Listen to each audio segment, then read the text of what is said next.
Hey guys, this is part 2 of What If Naruto Had Rinne Sharingan Ophis in High School DxD. Written by Kratos57, quick heads up. This is a harem story, so expect some cheesy and lighthearted moments along the way. Don't forget to like and subscribe to help the YouTube algorithm spread this video to more viewers. Remember, the next part will drop once we hit 100 likes, and tap the bell icon to stay updated. Now, enjoy the story. Chapter 5. The day however was a little more exciting for him as the next volume of the One Punch Man manga had been released a few days prior, so he felt a strong compulsion to read it as One Punch Man was one of his favorite manga. One of the reasons he loved it so much was because he could relate to Saitama. There were video games he was so good at that he became bored as there was hardly anyone that could challenge him. It sucked. I was born into a fairly wealthy family in Dallas, Texas that traveled a lot. This habit of moving from place to place eventually landed us on a first-class seat to a crashing plane. My parents didn't survive. Their names were Minato Namikaze and Kushina Uzumaki. Naruto froze. Confusion written all over his face as his eyes darted around as if he thought he heard someone whispering to him. This was a normal occurrence for Uzumaki Naruto at this point. For some odd reason, he started experiencing things he did not recall, seeing imagery he did not know of, and all that clashed with his current life. That is why he told himself stories regarding his past to keep his sense of self and sanity intact. No. Their names were William and Catherine Spencer, right?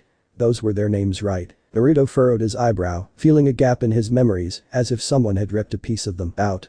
But then that couldn't be right as he recalled everything about himself with great accuracy. An unsettling feeling drove itself into his heart, causing him to feel the cold sweat dripping off his brow.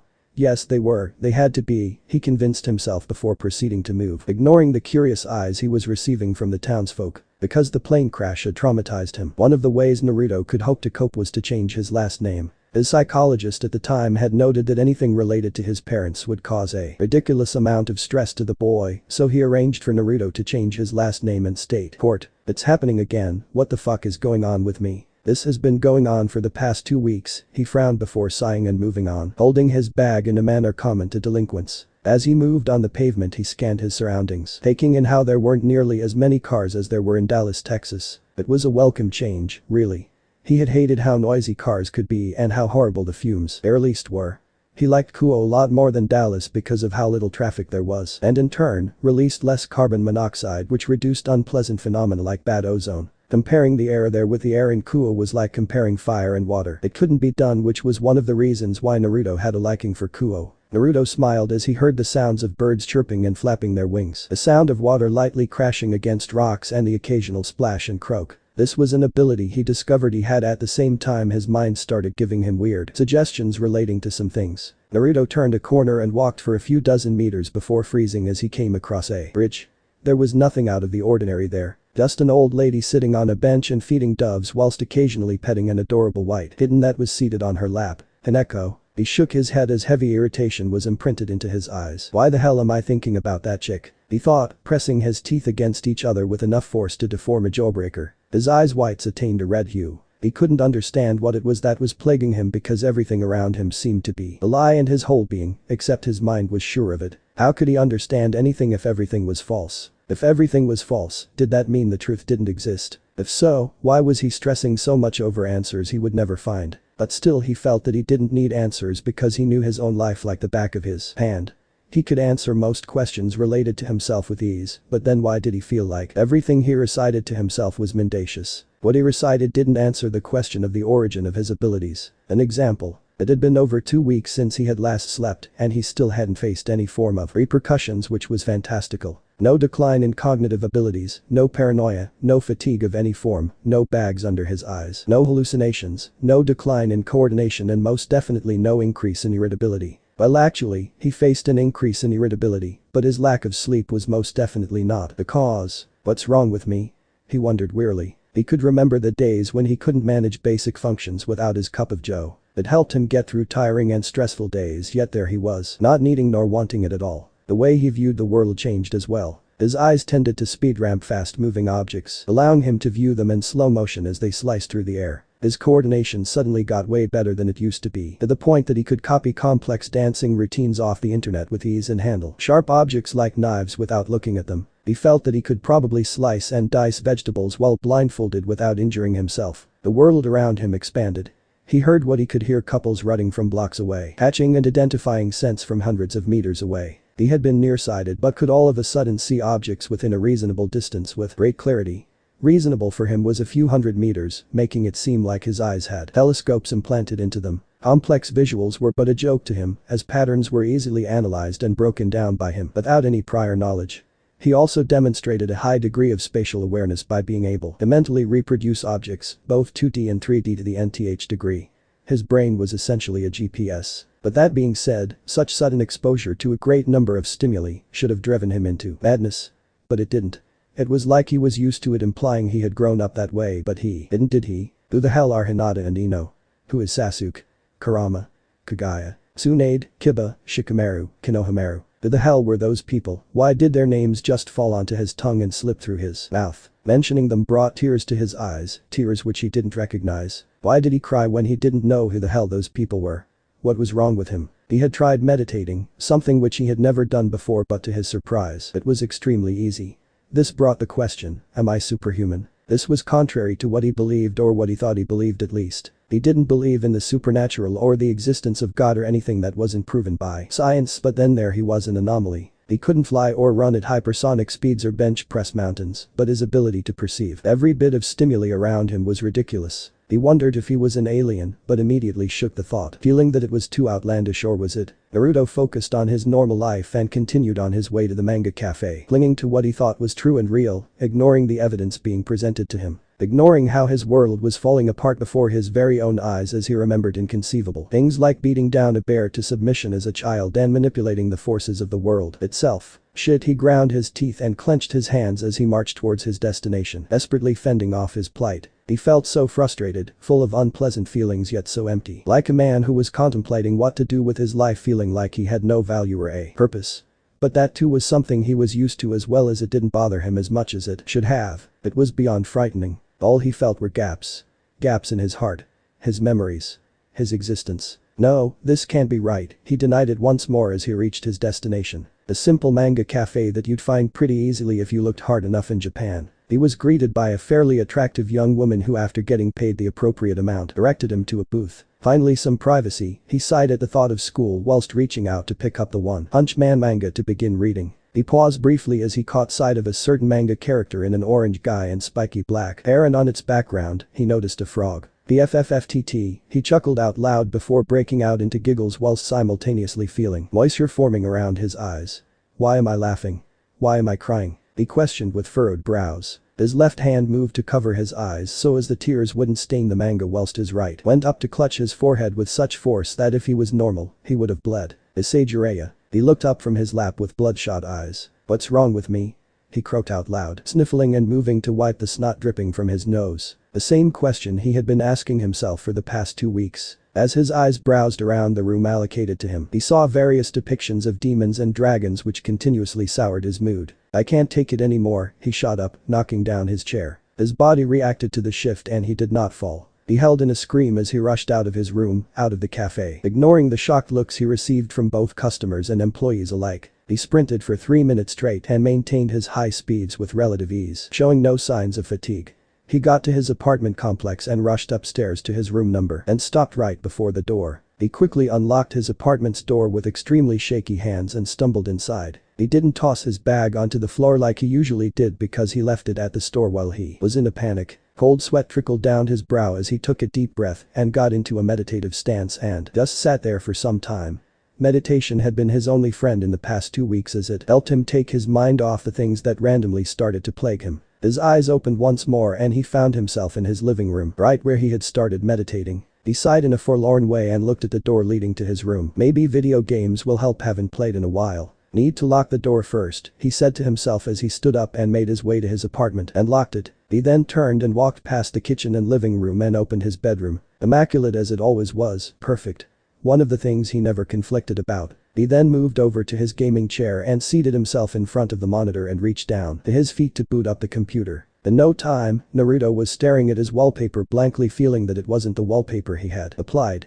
He sighed and looked through the numerous icons on his screen. No Doom, the thought of killing demons, made him upset. No Breath of the Wild, looking at the icon gave him intense nostalgia. No Ghost of Tsushima, which made him upset and caused his mind to give him depictions of rather violent scenes. Yes, I could play Friday Night Funkin'. I stopped developing that game after week 6, wonder how far the guys went. He muttered as he loaded up the game, vibing from the Get Funky song. His eyes roamed around the user interface before stopping, entranced by the image of a girl with reddish-brown hair in a red dress. He shook his head and just started the game, from week 1, blasting past Daddy Dearest. He smiled in satisfaction, feeling dopamine invading his body. Hey, wait, there's a third song now? Naruto questioned as he looked down after Spookies and South, finding a song called Monster. He easily got past Skid and Pump's songs and raised his eyebrow at the monster that was supposed to be in at around week 5.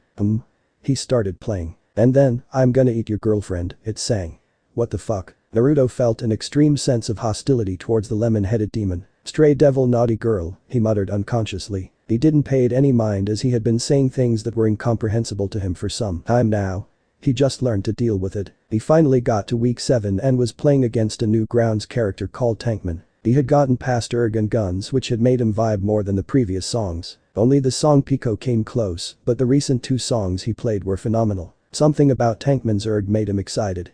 It was fun to listen to and play. But Pico was a really dope song in his eyes, and speaking of Pico. Damn Pico, I see you with your little kill streak. Naruto gawked at Pico taking down Tankman left and right whilst twirling his micro-uses. He got a notification on his phone and rushed to check it. He had ordered Mushoku Tensei collectibles, and since it was his favorite light novel and anime, he immediately dumped the game, forgetting to pause as he took off his headphones and focused on his phone screen. What the hell? There's gonna be a delay. He protested, looking at his screen. Well fuck, he turned back to the game and found that he had been blue-balled. He froze, feeling as if a volcano was about to erupt violently from within him. Unlike the usual blue ball scene with boyfriend as the only character, this one had a girlfriend in the scene as well. When he saw a girlfriend's horns he flipped. Erg. Fuck. He roared, flying out of his seat before yanking his monitor off his desk and hurling it across the room. He ripped his chair from the ground and violently swung it around, smashing it into the desk before letting it fly to the monitor. He then ducked and clutched the underside of his bed and pulled as hard as he could, successfully pulling off one of its supports before shattering a window with it. He then jumped onto the unbalanced bed and jumped with a great deal of force before getting down and forcing it on its side. His sheets, blankets and pillows had long since fallen off the bed, creating a mess on the floor, splinters and broken wood complementing it. His breathing steadied and soon devolved into light sobs. My name is Naruto Uzumaki, I am 16 years old. I was born in Dallas, Texas. My parents died in a plane crash and my aunt was killed by the Yakuza, he whimpered, trying to convince himself that what he knew was the truth. No girlfriend. I love you. He recalled a sweet voice that he didn't know. I'm alone, no one loves me. Naruto-sama. Senpai, leave me alone. He roared, silencing the voices in his head. He collapsed onto the floor and began weeping uncontrollably. He covered his mouth and tried forcing back his tears, but his attempts failed. He tried meditating once more, but it was impossible.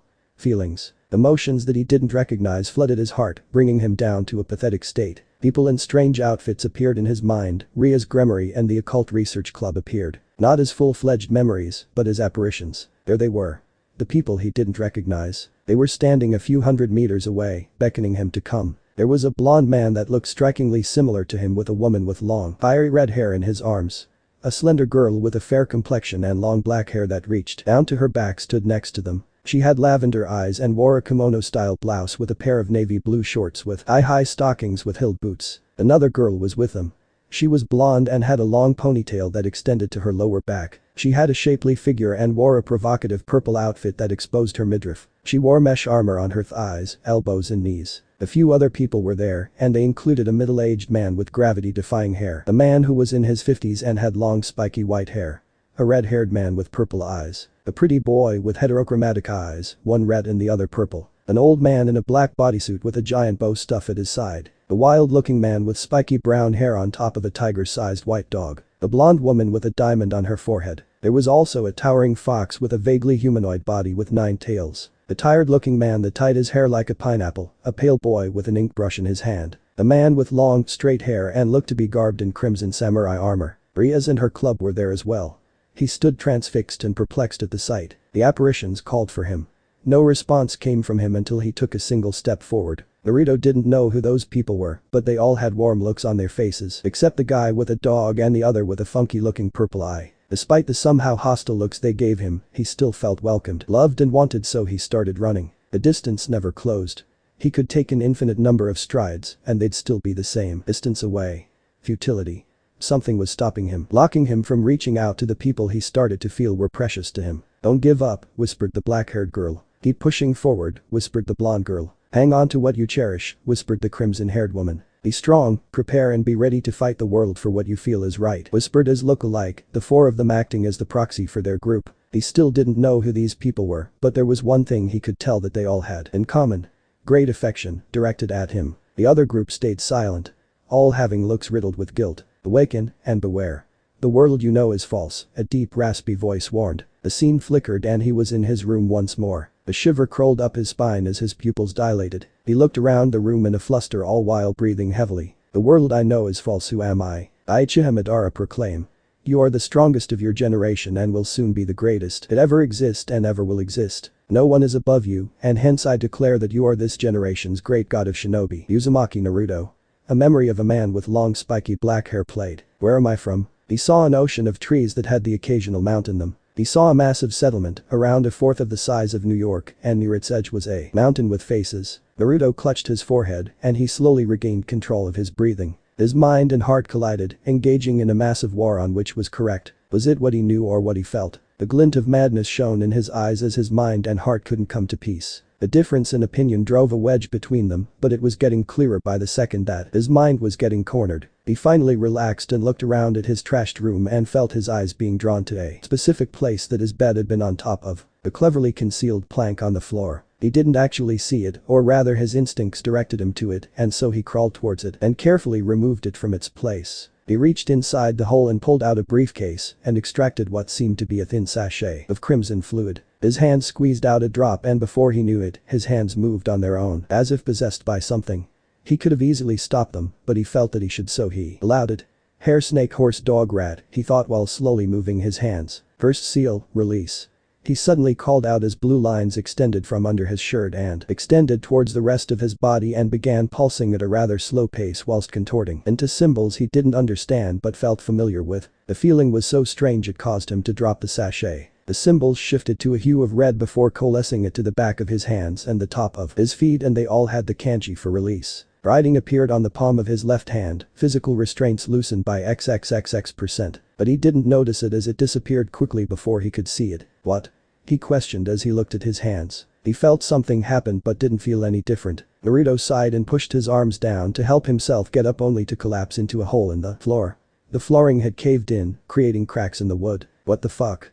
He looked visibly surprised before focusing on controlling his new strength. Once that was done he went straight for the door. The outside called for him so he obliged and closed the door behind him before walking down the hallway and the stairs. He could suddenly tell people were around him without him knowing they were there, but he could differentiate between humans and animals with relative ease. The way he suddenly got used to his sixth sense surprised him, but he paid it no mind. He walked towards the forest at a high pace, keeping it at the forefront of his mind to control his now superhuman abilities. Signs of urbanization slowly started fading and his pace in turn slowly starting increasing, and before he knew it he was sprinting at ridiculous speeds. Speeds that would make athletes in the Olympics green with envy and make some large cats feel a rivalry with him. He was still accelerating and soon found himself moving at breakneck speeds, dashing across the forest floor, kicking up brown fallen leaves, in the process ending rolling crackling sounds that rivaled that of campfires. Even at such a high pace, he never once lost balance, so he expertly navigated around and over various obstacles, both organic and inorganic, jumping onto branches and tree hopping from tree to tree with great speed. He drove his arms as hard as he could, but felt that it wasn't the right way, and so when he landed, he leaned forward and let his arms trail behind him, allowing him to lessen drag. While the human eye could easily track him, his features wouldn't be seen with clarity, with the only indicator of it being him was the blonde hair. The distress Naruto felt slipped away as he enjoyed the night's cold air brushing against his cheeks. The darkness that welled deep inside his heart was restrained and trapped in a bubble as Naruto's mind and heart were filled with a pleasant feeling. One with a comforting silence. One that didn't make him want to rip everything apart due to rage and confusion. He smiled softly as his eyes imprinting various sights into his brain. He moved with grace, watching the ground do a swirling transition into the starry night before warping back to the darkened greens of the flora. Rocks reflected moonlight before dulling as animals scattered due to the unfamiliar sound that was invading their forest, but he was oblivious. Naruto then twisted in midair and landed on top of a tree with a surprisingly quiet thud and looked at the breathtaking scene before him. The pond was fed by a stream and had a few hopping croaking toads moving about, some stationary atop lily pads, others swimming. He saw tadpoles being swallowed by various small fish with a quick jerk of their heads. An image of the 50-year-old looking man with long spiky white hair appeared once more, and for one, he wasn't distressed. Instead, he felt a tear rolling down the side of his cheek. He wiped it off and didn't question it. He watched dragonflies swooping down and dipping their tails in star-filled waters. Naruto saw the world before him as an artwork. The vines that crept up trees. The algae that made itself home on dead trees. The fauna that rushed to take a sip of the cool waters. Naruto felt a presence above him swooping in. It had wings, but the sound that was supposed to be generated by them wasn't there. Naruto watched an owl swoop in and snatch an inattentive rodent before flying off, causing other rodents to scramble away, creating the sound of rustling leaves. Naruto stayed stationary for a few moments before hopping away and dashing out of the forest, which showed signs of being thinned out as the road in front of him was clear. Someone should create a forest corridor, he thought as he dashed along with a dip that was parallel to the road, racing cars that were traveling out of Kuo and beating them with a fairly large gap. Yes. I won, he felt pleased with himself. He continued sprinting for a while and ended up on top of a particularly tall tree which happened to be on a mountain. That was amazing, he breathed out, displaying his satisfaction. He turned to his side, causing the tree's leaves to rustle at the shifting weight. Naruto's eyes stared at the horizon, reflecting the sky into his eyes. He blinked, feeling something moist in his inner thigh, and tilted his head to investigate. Shit. I hope it isn't. Wait a minute, I dropped that, didn't I?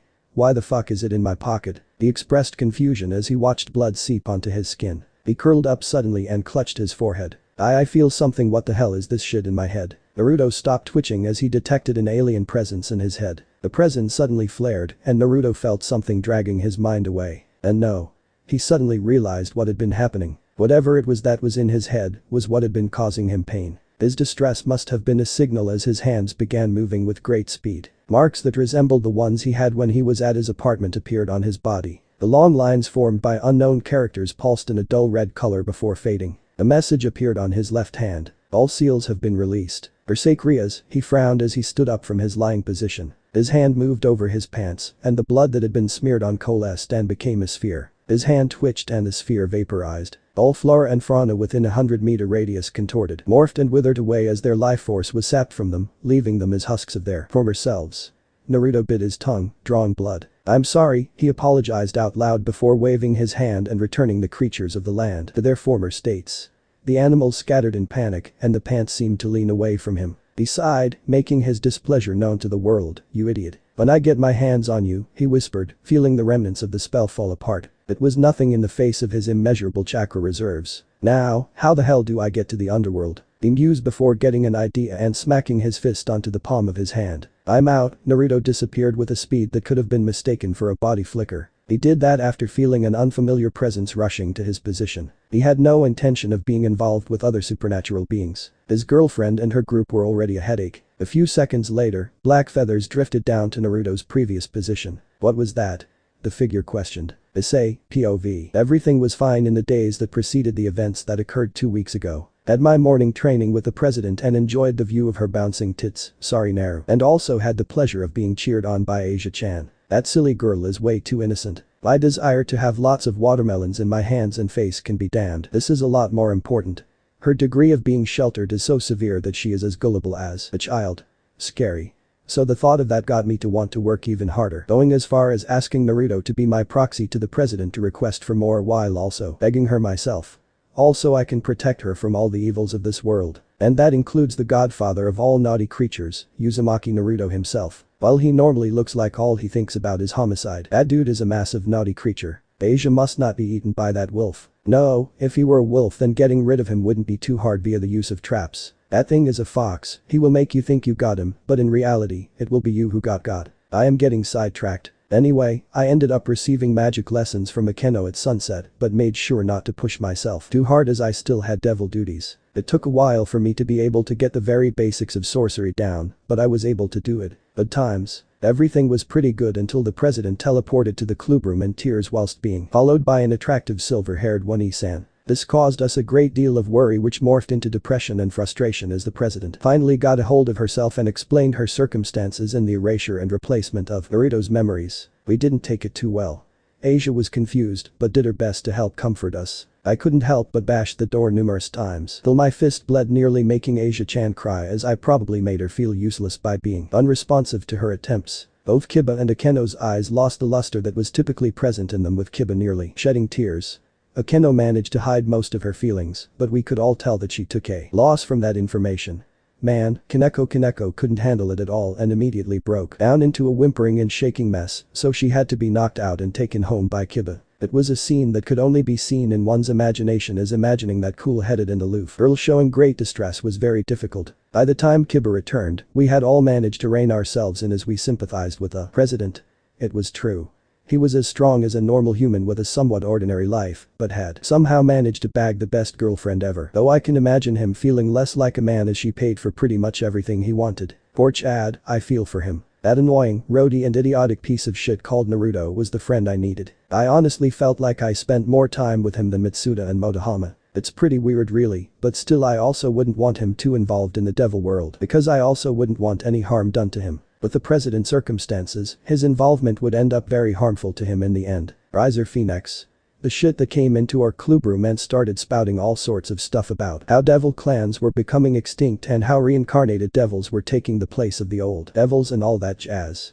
It was clear that he was the type of person who would eliminate his rivals, and Naruto was definitely no exception. Well, Naruto is way above him, but that wasn't going to help him. The old devils would hate Naruto as well, so they'd constantly try to get rid of him so that the president could get tied to a pure-blooded devil. Anyway, we weren't in the mood to hear annoying and troubling things, so listening to him was especially frustrating to us. Had Kaneko been there, she surely would have hurled her chair at him. Anyway, the guy showed off his peerage, which only had girls who he was very intimate with. Cool. Good for him, he is a guy who is living my dream, but there is a problem. A really big problem. Fucker has his little sister in, yuck. Like what the hell, man. Even I wouldn't go that far. Anyways, long story short, the president and the fried chicken argued before being stopped by the maid, who proposed a rating game. The chicken gave us 10 days to prepare, but they were not enough. Like at all. We were fortunate that Riser didn't think much of our peerage, so we were able to eliminate a majority of his members with various tactics and traps. We did pretty well at the start, used my new dress break move a few times, and landed an awesome hit with my new dragon shot technique. If only I could show it off to you, bro, which definitely wasn't inspired by the twin dragon shot or anything. I digress again, things turned sour quickly. That bomb naughty girl pulled out a vial of Phoenix tears and knocked out Akeno, Kaneko and Kiba. Riser came to finish the job himself, showing us how hopeless it was. Press was about to give in, but I refused to give up for some reason. Perhaps it was to defend my man's girl while he wasn't around to do so himself, but in the end, I failed. I didn't just fail my master, but I failed my best friend as well. Avend. Issei woke from his slumber feeling heavily fatigued. He was in his room. Good to see you're awake. Looks like you got a little stronger, good job. Issei suddenly remembered his loss and turned away. Oh, piss off, dipshit, he snarled. After a moment, Issei's eyes widened as he shot up from his bed and turned to his side. Naruto sat on his chair like he owned the place. Why you? Surprised. Took a while for me to shake the effects of that little spell Rias put on me. The blonde smiled as Issei paled and looked down, hoping to avoid eye contact with his best friend. What are you doing here? Issei whispered. What else? I have had my memories in a jumble for about 2 weeks, so I am going need to be updated, he responded with ease. Oh, and don't worry, no one can hear us. I took some measures to make sure that we aren't disturbed for a little while because maid-san is here. And boy, that woman is as alert as a meerkat, he continued, bringing his left hand up to cover his mouth as he hid a chuckle. Who and what are you? Issei muttered in shock, having a hard time believing that Naruto had broken out of a spell cast by a wizard as skilled as Rias. To someone at his level, Rias' level of skill was jaw-dropping. Yo, I'm the one asking the questions here, and for you to ask me that, bro, even I feel hurt. But anyway, I am 100% human. Just extra, he answered with a shrug. Please don't ask why I didn't. It's something that brings me unbearable shame right now, he requested as the smile on his face grew weary. Is she okay? He asked with a hopeful look which slowly died as he watched Issei tense up and look away in ignominy. The chair he was seated on exploded, sending splinters all the room, forcing Issei to raise his arm to guard his eyes. Issei moved his arm away from his face and openly gaped at what had just happened. Issei clenched his jaw and glared at Naruto. You realize all this could have been avoided if she knew, right? Naruto, you could have stopped this. Why? Why didn't you tell her? Issei, getting stronger feet is only a fraction of what makes a journey successful. To get to your destination, you sometimes have to bring people down and take their equipment to make the journey easier for yourself, he spoke solemnly. I attained power, but there will always be the question, where did it come from? He continued, giving the boy a ghost smile. I feared her finding out about my power would drive a wedge between us. And then she'd eventually find out what I did to get to the top. I don't regret it really, he shrugged, but she is a kind girl. What would she do if she found out the one she loves is a ruthless killing machine, I wonder. He chuckled lightly as Issei's eyes widened in horror. Naruto's eyes moistened briefly, but he hid that with basic water manipulation. Issei stared the shinobi down for some time before breaking off because Naruto somehow made him feel small and weak. A feeling Issei disliked immensely. A feeling that discouraged him from probing the blonde any further. I see. Silence reigned for a few moments before Naruto spoke once more. That's enough time wasting, the maid will be here soon. Tell me what happened. Now, he demanded with an aggressive tone whilst straightening his back and tensing up his muscles. An inexplicable pressure entered the room and weighed down on Issei, giving him chills. Issei took a deep breath and spoke, recounting what had happened during the time Naruto was mentally incapacitated. I see. Do you know of a way to the underworld? And no, Issei shook his head.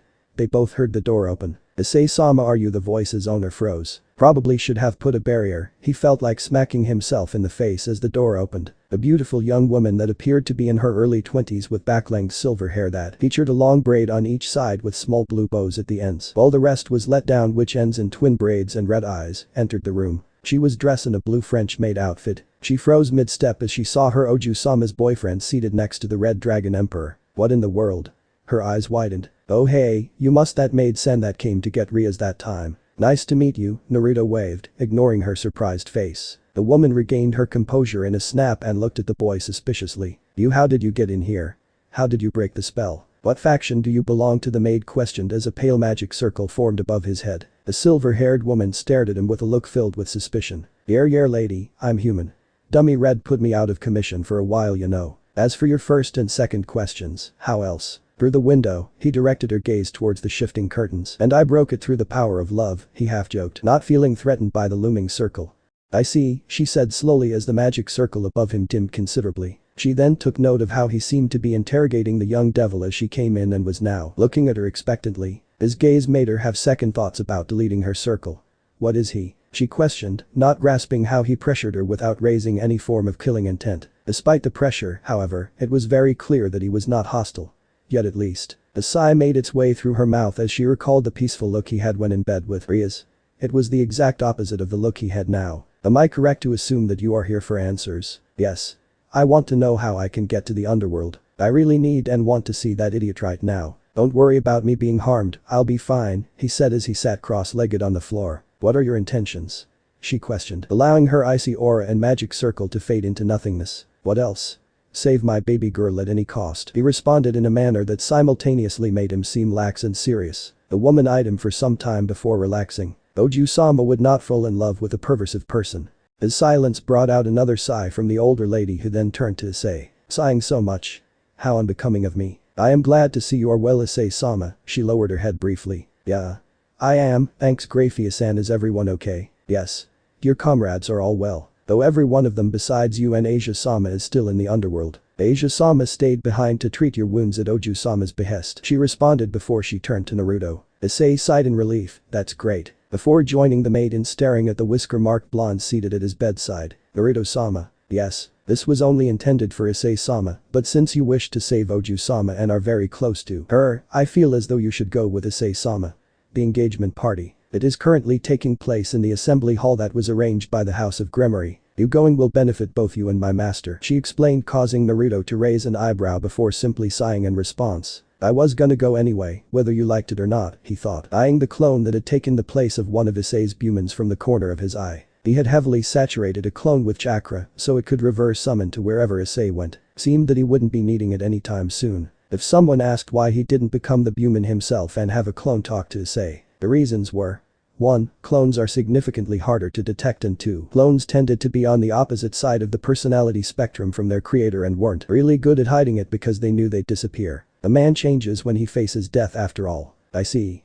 So the rest of her peerage went to escort her, huh? Yes, she confirmed, displaying that she was impressed by his quick conclusion. She then turned to address the Red Dragon Emperor, giving him a small smile. My master found you to be an interesting person, she said briefly before pulling out a slip of paper and handing it to Naruto. You are familiar with magic, yes? She questioned, to which Naruto just nodded. Then I leave taking you and Issei-sama to the underworld to you. Hey, wait a minute. Why the hell does this dork have to come? Because the circle was meant for him. And my lord is fond of dramatic moments. Forgive him. Okay, let's go you loser. Naruto took the slip of paper and grabbed Issei by the collar, yanking him out of bed. Oi. You gonna break snap my humans again you jackass. You didn't have superhuman strength last time. Oi. Let go of me. Raphia-san, tell Asia-chan that me and this jackass are going to the underworld. In Issei's panicked voice was cut off by him and Naruto disappearing on top of a magic circle. What an interesting dynamic. Uzumaki. Naruto, who are you? She muttered as she moved to pick up the scattered blankets and bedsheets. Unknown place. Damn devils do be those cliché rich people, Naruto chuckled, staring at a large portrait of a man with crimson hair. Must be her dad or something. Yes, I know who to punch first after this is settled. If he is alive at least, he shrugged, following Issei who rushed through the large doors. But you?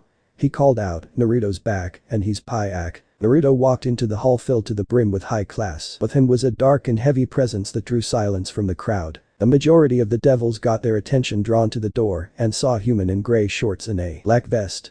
Next to him was the Red Dragon Emperor who was tending to a bruise on his head. The sound of shattering glass echoed through the room as certain faces gaped at the human at the door. "Senpai," one of them muttered. Naruto then casually took a few steps forward, then stopped and looked around the hall. His gaze darkened as his eyes landed on a blonde man standing next to a crimson hair goddess. "Hey, you.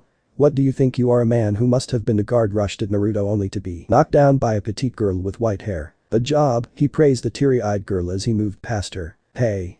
Stop him," yelled another guard as he rallied his comrades and charged at the lone human. "No, you don't. Dragon Booster." Hiba and Akeno joined the fray as well, hoping to keep the guards away from the blonde. What a bunch of reliable kids. He turned back to look at Rias once more. Rias stiffened and took a step back with wide eyes, covering her mouth. Her eyes met his, and she felt a comforting warmth in her heart before the weight of guilt could crush it.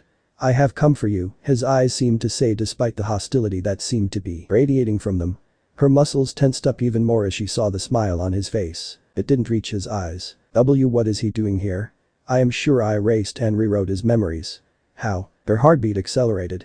If it failed to work on him, then that means he has a powerful form of magic resistance, but from where?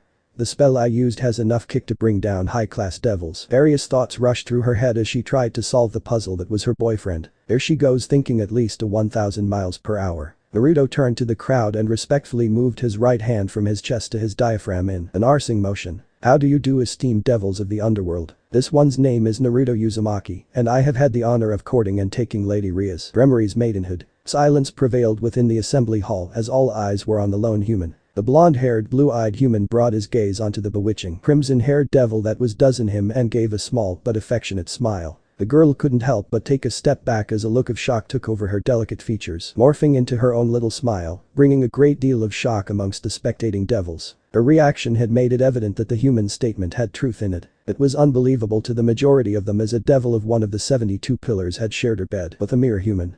It was preposterous. The blonde-haired devil dressed in a tuxedo narrowed his eyes as his hand stiffly shook in place. The lone human's figure was all that was in his line of sight. The look directed at Naruto was filled with excessive malice and hinted that Riser had a great deal of pride and arrogance.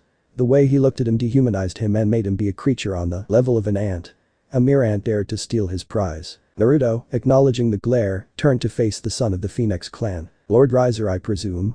If you would kindly step away from my woman, that would be appreciated," he said, ending in a hostile tone, causing the aforementioned Phoenix to grit his teeth and clench his fists with so much force they turned purple. If the day's event wasn't so important, he would have captured the little shit and slowly seared off his flesh. Lord Riser. What is the meaning of this? Lady Rias, did you truly surrender your chastity to a mere barbarian like him? What the hell? A myriad of shouts cleared the silence, making it seem like an event of a distant past. Wait, Naru. You banged Prez. What the fuck, man, come on. Why do bastards like you get the best act? Issei was silenced by a blow to the back of his head, courtesy of Kaneko. "Cram it," she said before moving to engage the rest of the guards. The great distance that was present between Rias, Riser and Naruto slowly narrowed as the human began his march. The volume of hostility coming from his tiny frame was so staggering that devils parted, giving way like the sea with Moses. Endless chatter slowly streamed into the room as some devils whispered into each other's ears while giving cries filled with shock. It didn't matter to him. The real prize was a few dozen feet away from him and he was not going to let anything stop him. Naruto gazed into his girlfriend's eyes and saw tears slowly dripping from the corner of her eyes. He wanted to hold her. Just a few more. Someone had placed their hand on his shoulder, nearly causing his finely controlled chakra to explode out of his body with the force of an atomic bomb. "Keep calm, don't blow off their arm. Keep calm, don't blow off their arm." Keep calm, don't blow off there, the blonde chanted, exercising control over his chakra. Naruto turned to meet the arm's owner. It was a man that had a resemblance to Rias, one of the people that allowed Rias to suffer so much. Stay in control. As a testament to his prowess as a shinobi, not a single bit of chakra leaked out, nor did his neutral expression slip off his face. Silence flooded the room once more, so much so that a pin dropping could be heard. The crimson hair man lifted his arm away from the blonde as it had served its purpose. Naruto had stopped walking. An obstacle stood in his path. I see. So you that human my sister has been infatuated with, the man stated simply, not leaving any room for denial. On his face wasn't the cold expression Naruto had expected but instead a somewhat welcoming smile which nearly caused him to raise an eyebrow. The word sister considerable lowered the antipathical feeling in his heart. Just like dad as a leader he can't just show favoritism, he thought as he turned fully to meet the man. It's a pleasure to meet you Daimao-sama, he humbly lowered his head. The political instincts drilled into him kicking in. Likewise, Naruto-san, Surziches nodded. The two of them discreetly sized each other up in the span of a few seconds. He is weak. No. This human is strange Ria-tan, what kind of weirdo did you choose as your partner? He thought in slight exasperation. This one his presence is impressive, Naruto acknowledged the super devil before him. Relatives and guests alike made troubled faces and fell into panic as their Mao had moved to meet a human and destroy him except he didn't. He didn't try to get rid of him, nor even look like he was about to do such a thing. Surziches raised his hands, signaling for the fight between Rias peerage and the guards to stop. My lord. What is happening? Oh this is an event I organized though I never would have imagined that this person would come here. I was under the impression that his memories were lost, but it would seem that I am wrong, the super devil shrugged. Organized. But my lord. Series of protests and complaints jumped out of the crowd in an attempt to placate their leader. The devil lord merely shook his head and spoke. Yes. The rating game from last time was very entertaining. But it was a bit disadvantageous for my younger sister as she hardly has experience and a full courage to face off against the prodigal son of the Phoenix House, Riser, he explained with a smile. Then tell us Surziches. What is it you wish to do? Or what is it that you intended to do? The middle-aged crimson-haired man asked. Naruto stopped himself from ripping the man in half as he considered the fact that he was Rias' beloved father. He may have been one of the causes for all this, but Rias still showed great affection for him. He was safe for now. Father. I wanted to turn my cute little sister's engagement party into a flashy one. Dragon vs Phoenix. Don't you think that would have been the ultimate event? The man turned to Issei who stood attentively then turned back to Naruto. But alas this fine gentleman stepped into the board. Whatever shall we do? Surziches asked. The crowd stayed silent for a few moments as thoughts ran through each devil's mind. Lord Surziches, might I suggest something? Asked a handsome, muscular young man with black hair and violet eyes. Why of course Kun. That human carries himself like a warrior. Why not have him battle the heir to the phoenix for Lady Ria's hand? The crowd erupted into a chatter that slowly morphed into cheers. To them, something like this was an opportunity to keep the status quo as Riser would definitely wipe the floor with a weakling like him. The idea offered by the Bale clan's heir seemed to be a favorable one as the human in their presence didn't seem to be affiliated with the church, have a sacred gear, boast the spirit of a hero, nor did he have a significant magical presence. He didn't have a weapon that could pose a threat to any of them, and so he was weak. Very, very weak. Surziches nodded, noticing the positive feedback from the crowd towards Sarerg's idea. I see, would you be okay Naruto-kun? The super devil questioned the blonde at his side. Why yes of course. It brings me great relief that a mere human such as myself has the opportunity to fight for my lady's hand.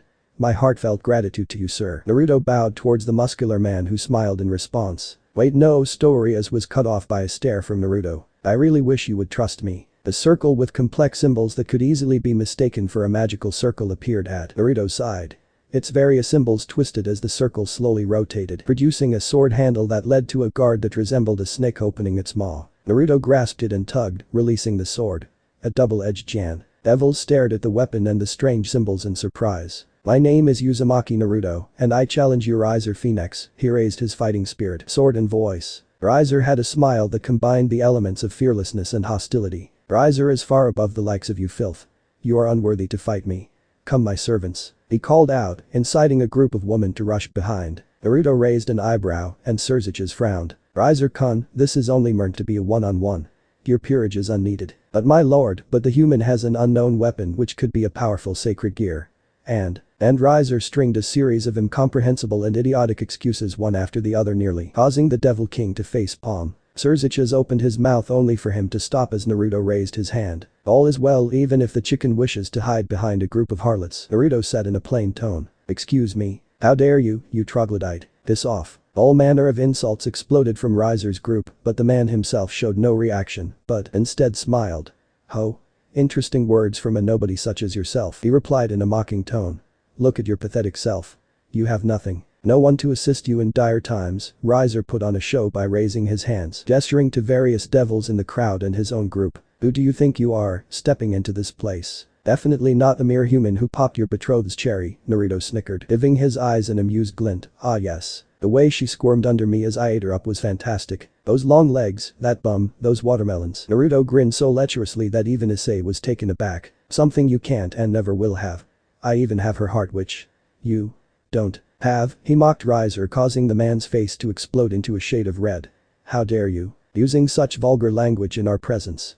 Know your place, human. Look at you flaunting your power. Oh wait, it's daddy's power, isn't it? Don't you know? It's bad to go around flaunting daddy's power when in reality you have nothing. Look at you. Pathetic and depraved.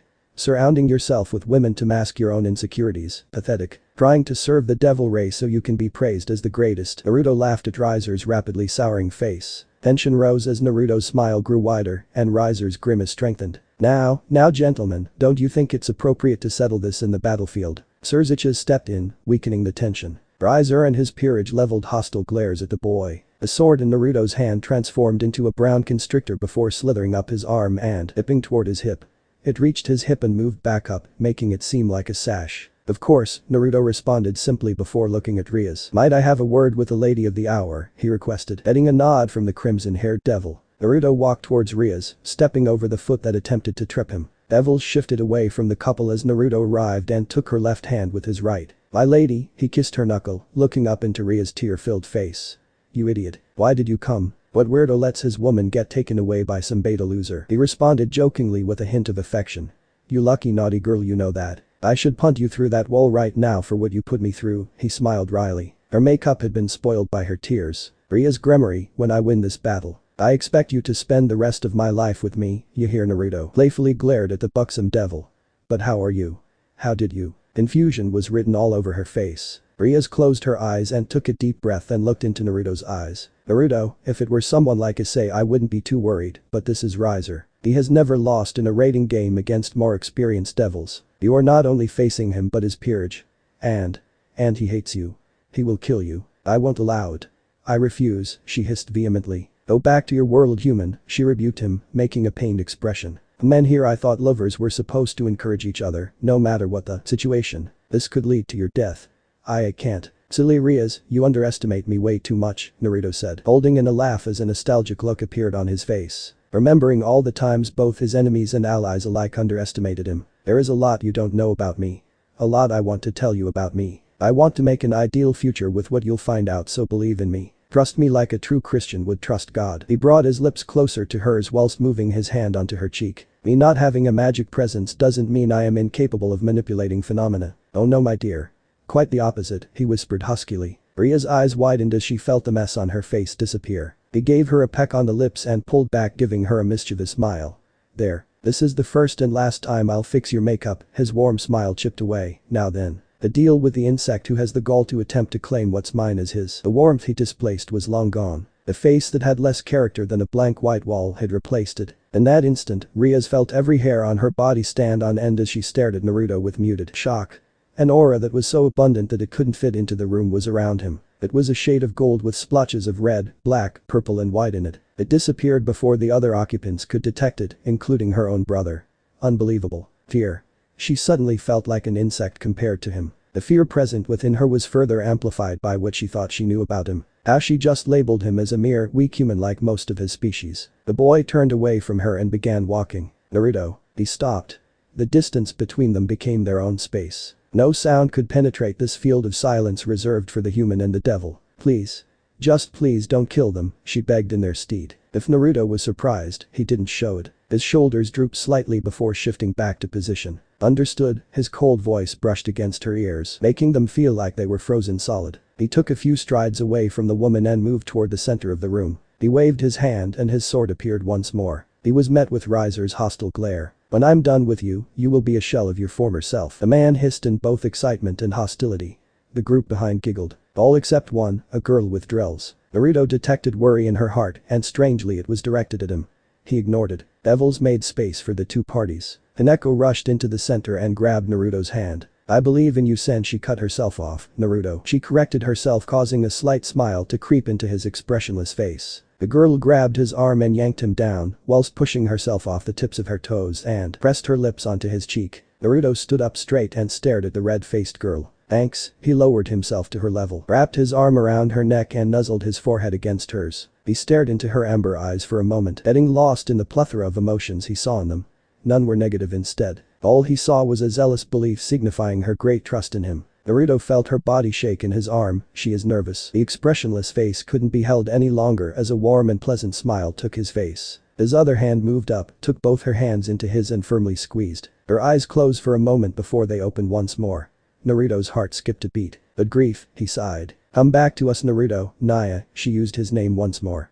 We've been lonely. Wait for me, he commanded simply, stopping himself from leaning in. Naruto ignored the swoons around him and turned to Rias who averted her gaze, causing the boy to sigh. Naruto turned back to Kaneko and his eyes suddenly zoomed onto her lips. Goodness. I still need permission for that, he held in a sigh. He let go of the girl and she promptly scurried away into the Gremory group. He turned to his other friends and they all gave encouraging waves. He then turned and saw the student council and Saji. They flipped each other off, prompting a woman with a bob haircut to grab his ear. The magic circle appeared at their feet and they disappeared. Pocket dimension. The structural layout closely resembled that of Kuo Academy. It fit the description that Issei had given him earlier, not that mattered. Naruto found himself in the orc's building which promptly exploded into flames as multiple presences rushed towards his building. They all stopped and levitated above the roaring fire that was consuming the clubhouse. Riser grinned as an orange light was reflected from his eyes. It was time to flush out the pathetic human who had the gall to make fun of him. That Rodrich. That rat. What is it that humans do when hunting for rodents? Is it fire or is it smoke? Either way works for me, Riser grinned as his flame wings flapped. Oh, perhaps he is burning. Why can't I hear his screams? Perhaps he narrowly escaped. His Queen Eubeluna made her way to his side and lowered her head. My lord, we are all ready to immobilize and teach that human a lesson, she reported. But Riser smiled as he pulled the woman close, leaning in and claiming her lips. His hand traveled down and grasped her large bum. This fight is below your lord. I desire a cup of wine so I will be going to relax in a more situable place. Capture him. Bring him to me, he commanded, getting a bow from the women around him. I will be watching. Don't disappoint, he said as a magic circle appeared below him, teleporting him elsewhere. He would watch the fight with a glass or two of wine. Ladies, I would like to ask that you stay out of this fight. My battle is with your master. Get involved and I will have to harm you. You have 30 seconds to make your decision. They heard a voice coming from one of the trees below them. Their heads all shot to a spot atop one of the trees. On it was Naruto, standing on its branch with no evidence of damage being done any part of his body. Silence. Calling us harlots and insulting our lord. You will pay, screamed a woman with light brown hair and green eyes before covering the distance between them with incredible speed. Naruto ducked and twisted away from her frantic slashes with great ease. Vroom, the woman disengaged. He jumped and twisted mid-air, getting into the gap left by the twins that had attacked his head and legs with their chainsaws. The girl at the bottom quickly found footing and used it as leverage to make a follow-through. She brought her spinning saw diagonally with a howl. She is trying to shepherd me to the other one, he thought, looking at the girl behind him, placing her chainsaw that would rip into his back if he leaned back to dodge. Naruto casually plucked the team that was in mid-air and threw her in the path of the rotating chain, causing both twins' eyes to widen. The one at the bottom discarded her saw and used her body to cushion her sister, sending them both to the ground below. Naruto tilted and lowered his head before leaning back. Avoid bow stuff attacks from a blue-haired girl whose face was warped in frustration. Hold still, she hissed as she twisted, twirled and swung her staff, but to no avail. He distanced himself from her as one of Riser's knights charged at him. Naruto grabbed Carloman's wrist before she could attack him again and pulled her into the path of Shulin's flaming fist, sending her flying into the gym building. You bastard, she covered her hands in brilliant red flames and charged at him, heavily telegraphing a punch. Her punch was a distraction as she quickly brought her foot up for a roundhouse, exposing her lack of undergarments in the hopes that would draw his eyes for a moment. Her tactic failed as he parried her kick with ease and distanced himself by jumping away towards the school's courtyard. 25 seconds left. I will repeat my warning. Stand down now, my battle is with your master not you, he warned. Silence, the blonde girl from earlier proclaimed. She hesitated briefly before sending dozens of fireballs at him. To her surprise he didn't move, instead, the fireballs themselves seemed to change their path. Her surprise wasn't exclusive to her as her comrades openly gaped at the phenomena. 19 seconds, his voice droned in once more. Naruto jumped out of the way as a woman with tanned skin tried dropkicking him. She jumped away from him as a magic circle appeared at her clasped hands. The crocodile appeared from the circle and rushed at him. It suddenly froze in place, displaying a frightened look before disappearing. Its owner openly gaped. They all began dreading as they began feeling that they had a battle against time. It was clear to them this man was far from normal and had to be eliminated quickly or else they'd pay dearly for it. They had to do it, even if they displeased their master. The bishops conjured various circles of magic and cast many enchantments and curses all across the school. Balls of blue, orange and purple flame and powerful gusts and blades of wind flew in his direction, but they too faltered at the face of his anomalous magic. Lights reflected off the window panes as Naruto stood calmly in the middle of a magic storm, ignoring the debris clouding his vision.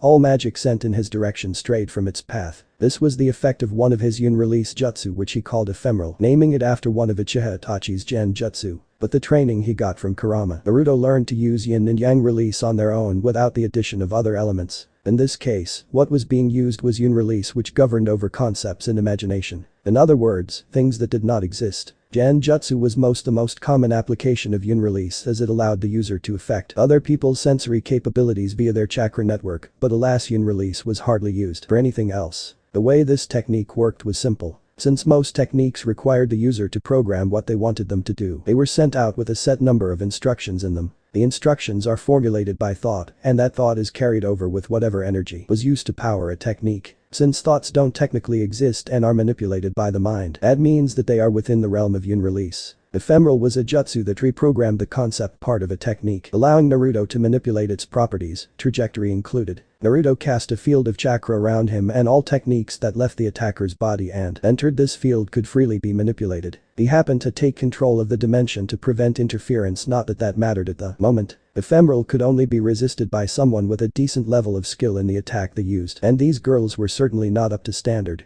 They could cast their magic, but they could not controlling it, making it incredibly easy for Naruto to manipulate their attacks. The ground around him as well as classrooms nearby exploded as they took the brunt of the attacks from the devils. Mihi, Ubaluna and Ravel grit their teeth in frustration as their target was unscathed despite their effort. Spectators, Akeno's dignified demeanor was a thing of the past as she openly gaped at what was happening on the field. Akeno took a moment to reminisce the moments when she trained Naruto by having him dodge magical attacks. She had realized how her efforts were essentially in vain as he didn't need any form of training from her. Ara. What's with me, I wonder? Akeno frowned as she felt her heart getting empty and sorrow washing into it. Why did I still trust that man? She questioned herself, watching explosions tearing the field and faculty around Naruto apart. Akeno could feel it within herself.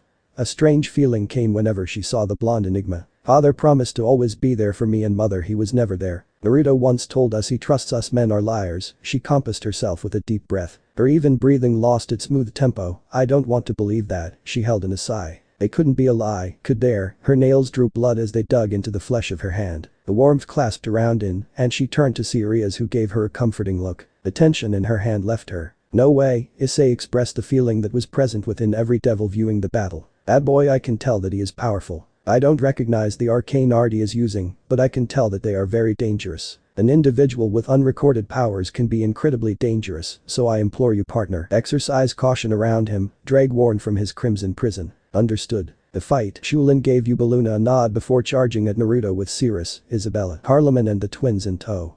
Naruto blocked and parried Isabella and Shulin before tilting his head multiple times. Naruto grabbed Shulin's flaming fist, forcefully manipulated the flame in her fist to become a fireball, which was sent at Lee, who had to quit her charge to dodge. The woman twisted her wrist toward his thumb and before bringing her knee to his diaphragm while Cirrus downed her sword, cornering him. Except they didn't. Naruto pushed his hip into her knee, and like an adhesive, it kept her knee stuck to it, earning a wide-eyed look from the woman. Naruto spun with great force, picking her up and turning her in the direction of Cirrus's blade, forcing the woman to stop mid-slash. Naruto had used a surface scaling technique, tree climbing, to make her knee stick to his hip. Naruto let go of Shulin, sending her flying into Cirrus as the twins immediately took their place. Their chainsaws hummed to life as they attacked him with unnatural coordination, taking advantage of their small frames to constantly escape his life of sight. They swung their saws at his legs and gut, hoping to get him, but to no avail. Harleman entered the engagement with a light jump and unleashed a flurry of slashes that coordinated well with the twins' attacks, but to her frustration, Naruto continued dancing around them like they were not even there. Naruto's fist twitched, causing Nell, who had been swinging her chainsaw, to widen her eyes in panic. If he could dodge their attacks with such ease, then him attacking was something she absolutely did not want to experience. Her brief hesitation caused the whole team's coordination to fall apart. Naruto moved away from her twin's chainsaw, giving it way to harm Nell. Ile forced her saw up at the cost of her balance and lost grip on her weapon, sending it towards Harleman. Harleman couldn't redirect the weapon as it would no doubt harm one of her comrades. They had been had. Naruto had put them all in positions that would put each other in harm's way should they had tried anything. Chulin didn't get it, however, as she appeared to Naruto's side and sent a straight kick to his face. He tilted his head backwards and she grit her teeth, working to lower the power of the kick as it made contact with and sent Carleman into a nearby classroom. 10 seconds. It felt like an eternity for them. As time passed by, they could feel the inexplicable dread in their hearts. They never had a chance. They were mere puppets to dance on his little stage. The heart is slow to learn. They never gave up. The magic circle appeared under Naruto, but immediately shifted to the cat twins, charging him, activating and paralyzing them. Naruto looked up to the sky and looked Baluna in the eye, causing the woman to tense up. He raised his hand up into the air. 4, 3, spectator. No words could truly describe the looks present on those who watched the match. Rias and her peerage was no exception, as they had long since held on to the idea that Naruto was a weak human that needed the utmost level of protection. In reality, it was them that needed his protection. As various thoughts fumbled into existence, one thing remained true in their minds and hearts. He had lied to them. It made them truly realize how little they knew about him. The fearful thought of their friendship. All those pleasant, not so wholesome moments. The fear that it was all fake, but he would have never come if that were the case. If he didn't, they would know. They had a conundrum. Rias, that man. Naruto, did you know he was capable of such? I don't know. Who is he affiliated with? I don't know. Who is he? Do you really think I'd be this frustrated if I knew Sona? Do you? Rias hissed, causing her rival to recoil. Rias immediately gained an apologetic look. I am sorry, she apologized. Sona sighed and moved her hand to push her glasses back up to her face. No need to worry, Sona placed her on Ria's shoulder, comforting her. Kaneko watched the match with rapt attention. Hiba and Issei shared a troubled look, and Akeno had a similar face as Kaneko's. Rias rubbed her temple as she watched the fight unfold. She outwardly displayed her frustration with a rough, unladylike sigh. She crossed her arms and unconsciously made her fingers wrap around her bicep. Her family members looked at her in worry as she clutched her arm and rubbed whilst biting the inner part of her mouth. Her beat elevated when she saw Naruto raising his hand. 4, 3, 2, battlefield 1, Naruto counted before pausing. He used simple wind manipulation to distance himself from the group and landed on top of a building. 0. Your time is up. I gave you a chance to back out of this, but you refused, he announced to the crowd, who froze as they stared at him. Duelplex wind release. Drilling air bullets. High release. Phoenix flower. Naruto made no hand signs as he took a step forward. He opened his mouth slightly and from the gap, a blue light emerged. 2 groups of different colored specks flew out of the gap, some blue, the other a distinct greenish-white. They parted, giving each other space before expanding, releasing a barrage of azure fireballs and drill-shaped wind projectiles. The Phoenix group gathered themselves with haste and forced themselves to their feet before scattering, avoiding Naruto's attack. Ephemeral. Jutsu conversion. Lightning beast running jutsu. Naruto cast his next jutsu. As soon as his fireballs and wind bullets hit the ground, they warped and changed themselves into dozens of fox kits made of purple lightning. What the hell? Yelped Carleman as she decapitated one, causing it to transform into a bolt of lightning that coursed through her sword. Her muscles tensed up, momentarily stunning her. She struggled to her feet as she watched the other fox kits ignored her and chased after members of her peerage. Chulin, seeing what the kits were capable of, distanced herself and sent a fireball at the one chasing her, and to her relief, it did not deviate from its path. The kit had to dodge. Everyone. These things can't affect our magic, distance yourselves, she announced. Naruto dodged a stream of napalm coming from the sky by stepping to the side. He then backflipped, dodging a spike that had protruded from where he had been standing. Naruto jumped to the side as the roof was carpet-bombed with a series of flames and explosions. Naruto looked up in the nervous face of a busty purple-haired woman. Water release. He made no hand signs once more as moisture from the environment floated towards him. Sweat, vapor and other sources were forced to coalesce into a single mass, which then elongated and grew legs and a lizard-like head. The creature gained a tail, giving it the vague appearance of an eastern dragon, water dragon. He cast the attack. The dragon, composed of water, lifted its head in a way that implied that it would be roaring if it had vocal cords before charging at Baluna. The woman furrowed her brow as magic circle after magic circle appeared, unleashing flames and gales at the dragon, which displayed immense durability. Paralysis jutsu. Naruto turned and pointed at a strange bird that had hidden in one of the surrounding trees. The bird could no longer move as it watched Naruto sign, "I'm coming for you," into its unblinking eye. It then exploded its gore and feathers. Nuo. shrieked the drill-haired girl as she just about managed to destroy the fox assigned to her. Her eyes wide with horror and filled with tears as blood-stained feathers danced and swayed with the wind. Now then, Naruto spoke from his position, seeing that all his little minions were defeated. Because you refuse to get out of my way, I will now deliver your punishment, he said as he finally let his chakra start leaking into their arena. Fear crashed into the women with the force of an asteroid. They lost control of their bodies as they started seeing horrific images of how they could die. Images so graphic that they could feel it on their flesh, eyes, teeth and bones. Naruto closed his eyes as he began molding his chakra. Yang release.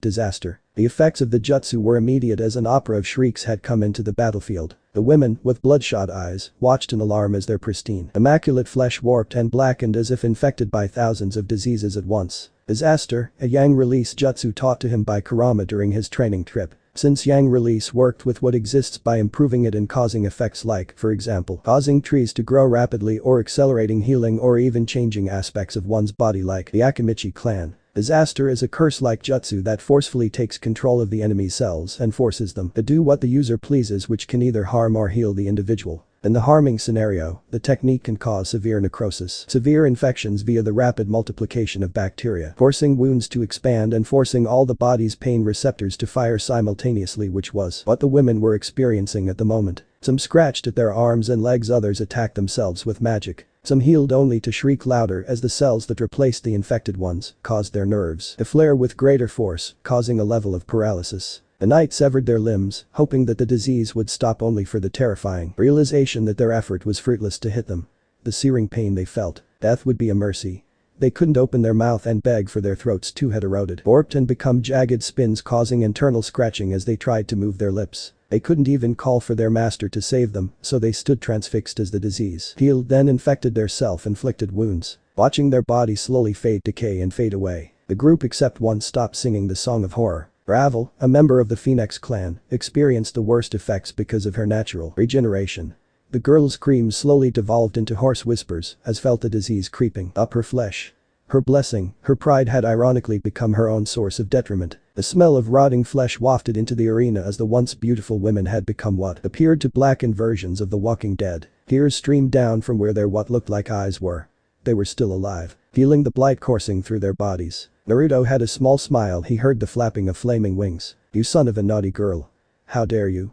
What have done to them?" The Phoenix heir had recklessly charged into battle. "Oh, nothing. An eye for an eye, you know. You tried taking Rias from me, and so I took what was precious to you, their beauty," he responded casually, pushing his hands into his pockets. You monster." A storm of flames descended upon the human. Riser panted as sweat dripped out of his pores like a faucet. The flames faded, revealing a perfectly fine Naruto. The only evidence that he was hit with a flame attack was his slightly charred clothes. Naruto looked at his top with a frown. Itachi hasn't formed yet, he analyzed, ignoring the stupefied look on Riser's face. Naruto finally gave his attention to Riser. "Tell me, oh great son of Phoenix. How does it feel to be cornered?" Naruto questioned as he manifested a can of a beverage only found in Konoha and took a sip. "Damn. It's been so long," he smiled as a plethora of flavors invaded his taste buds, ignoring the stupefied look on Riser's face. "I can't defeat him. I can't defeat him. I have to get out of here." His handsome face had contorted into one that only a mother could love. His body shook uncontrollably as fluid dripped from his crotch. "Riser." Riser referred to himself in the third person with a shaky voice. "Riser. You can do it. My lord is powerful, so he will save devil kind from extinction. Son of man are nothing in your presence, and that includes that insect." Sweet words filled his heart and mind as images of his women exposing erotically presenting their nude forms to him ran through his mind. He saw himself in an office that was identical to the one occupied by the current Mao. The ceiling in his large office was high, giving space for massive murals and portraits of his handsome face and perfect body. The no sweet voice, a jutsu named after Naruto's deceased lover. Its effects were obvious, and this jutsu was used numerous times during the war to increase morale amongst the alliance. It could also be weaponized by directing it at people with heavy traits of vanity, causing them to make reckless decisions. Naruto couldn't have Riser forfeiting. "I will not let you harm our kind any further, mortal." Riser yelled as dozens of magical circles appeared and spewed balls of flame. Water release. Scatter shot, moisture from the destroyed water dragon became bubbles and immediately hurtled towards the balls of flame, cancelling them out. The attacks both exploded into mist, creating a brief pause. An orange glow was seen through the mist as Riser burst through with hands covered in fire. Riser brought his fist down, then landed and sent a roundhouse at Naruto, who evaded his attempts with ease. Naruto spotted an opening and stomped on Riser's knee with so much force it caved in. Arg. The man held in a scream as his limbs snapped back into place, allowing him to continue attacking with a series of jabs and kicks, with his limbs breaking every time Naruto counter-attacked. Naruto ducked under a punch and delivered a backhand into Riser's exposed ribs, causing the shards to penetrate his lungs. The man coughed up blood but didn't relent. He continued attacking the human. Naruto tripped Riser, grabbed him by the collar and threw him into the air, and Riser's wings came out of his back in response. Why do you continue to resist, human? Don't you understand? The devil bloodline will run dry. This marriage must happen so that peace and order can be kept with the people. Millions of lives, human. Just let her go. Surrender her to me. He spoke valiantly. Naruto burst into chuckles whilst maintaining his emotionless facade. His eerie laugh echoed through the battlefield, harmonizing with the pain groans of the downed women. Its creepiness was completely unintentional as he laughed without truly changing his expression. The setting and circumstances made it seem evil in a way. You mistake me for someone who gives a shit. Why the fuck should I care about your shitty goals? Your people exploit and use my people. You harm them. You steal from them, taking away their loved ones. The peace that some people enjoyed is constantly destroyed by your greed, yet here you are preaching about peace to a guy from the same species you take advantage of. How shameless, you imbecile. You only preach of such when it's convenient to you. Naruto rolled his eyes at Riser. You even harmed an innocent girl of the same species as you who just wanted to live her life normally and choose who she loves. Silly boy. This world doesn't revolve around you. Your arrogance is revolting, and as such no one loves and cares for you. Instead they use you for the status that you have. Liar. I have friends who care for me. My parents and brother love me. What do you know about me, huh? I have a peerage filled with women that all love me. Love that you will never have. That's so? Naruto chuckled as he watched Riser float above the things that used to be his women. You know they say love is unconditional, Naruto said as Riser's wings suddenly disappeared whilst his left arm and right leg exploded, sending chunks of flesh and bone to the ground. Riser opened his mouth to shriek. Silence, Naruto commanded, firmly, causing disaster to manifest in Riser's throat, muting him. Tears ran down the devil's eyes. He felt excessive pain around his throat which he could not relieve as he was paralyzed. You say they love you, yes? Naruto asked as Riser looked at his non-regenerating limbs in horror. Something was preventing his regenerative capabilities from kickstarting. The disease was reversed slightly, giving the women the ability to pathetically locomote and speak. They were the only thing standing between Naruto and Riser. They love you, right? He spoke as he slowly moved forward. The green hair twins scattered, giving way to the blonde, and lowered their heads. The cat twins parted and cleared his path whilst prostrating themselves as Naruto passed by in hopes of gaining his favor. The rest of his pawns, Marion, Burant, Shuri and Mia, moved and bowed their heads to him. His knights, Carloman and Cirrus. His rooks, Isabella and Shulan. His bishop Mihi. They all moved and prostrated to him. Something inside Riser cracked as the effects of Ino's sweet voice wore off. His people. His sweet little kingdom. They all left him, all except for one. His most loyal. Yes. Ubaluna would never leave me. He held onto the thin thread of hope. It was snapped in an instant. And my body shall serve you, my lord. Please spare me. These harlots don't have anything on my level in terms of beauty. I can serve you and Lady Rias. Take me and breed me, but please spare me. Ubaluna croaked out, causing the group to nearly jump in shock. Tears pooled to the floor. Naruto stopped and the effects of his curse receded on the woman. The woman had a relieved look on her face as the immeasurable pain left her body. The only reasons their minds didn't collapse and fall into madness was because Naruto willed it so. Naruto made a show and wrapped his arm around Ubaluna's voluptuous frame and pulled her close to his body. His hot breath tickled her ears as she wrapped her arms around his neck. Master, she whimpered as she felt his hand moving down her waist and clasping her bottom. Riser couldn't bear the sight but was forced to watch as it seemed like his own body no longer belonged to him. His moist eyes vibrated, his heart began collapsing. Ubaluna, he mouthed as tears fell from his eyes. You know, my dear. Yes, master? She questioned in a sensual voice. I hate naughty girls who have no semblance of loyalty, he said darkly, causing her to jump in surprise. Slap. He backhanded her, sending her to the ground. His hand twitched. No, master. I am sorry. I will be loyal. I will Kaiya. Her body was put back into the state it once was. The harlot's ashen body writhed and stretched as tormented wails filled the battlefield. Naruto turned to Riser, a ghost smile present on his face. Loyalty is born from love. And if there is no love, then there is no loyalty. I ask you once more, son of Phoenix, who loves you? Well, no one.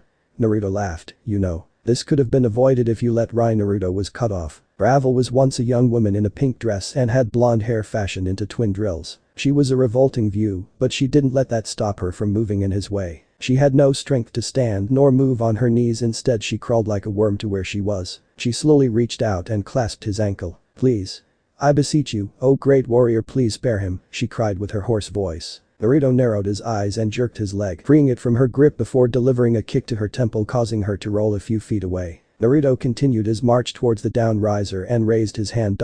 Someone had wrapped themselves around his leg and looked down to see that it was the same girl. He kicked her away and she returned. Each time Naruto used less and less force. Naruto used water manipulation to prevent himself from shedding tears. He could no longer bring himself to continue. This situation was eerily similar to the one with Pain and Hinata. Naruto was downed and Hinata fought Pain with all she had. When she was reduced into a maimed, beaten mess, she never gave up. She begged and cried for Pain to not hurt and kill him.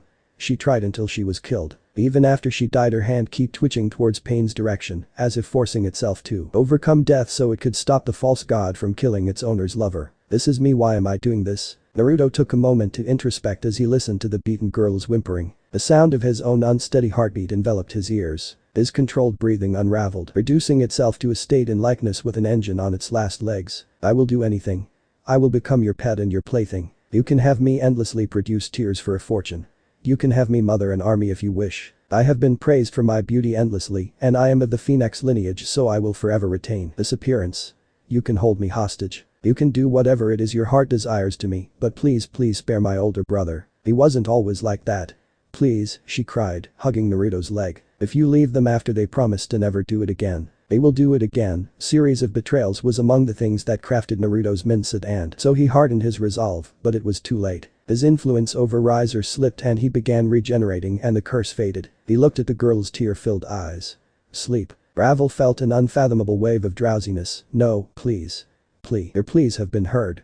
Know this, Uzumaki Naruto always collects." She heard as she fell into darkness. "Thank you," she mouthed as she fell limp on the floor. Naruto eyed her wearily. Naruto turned to Riser.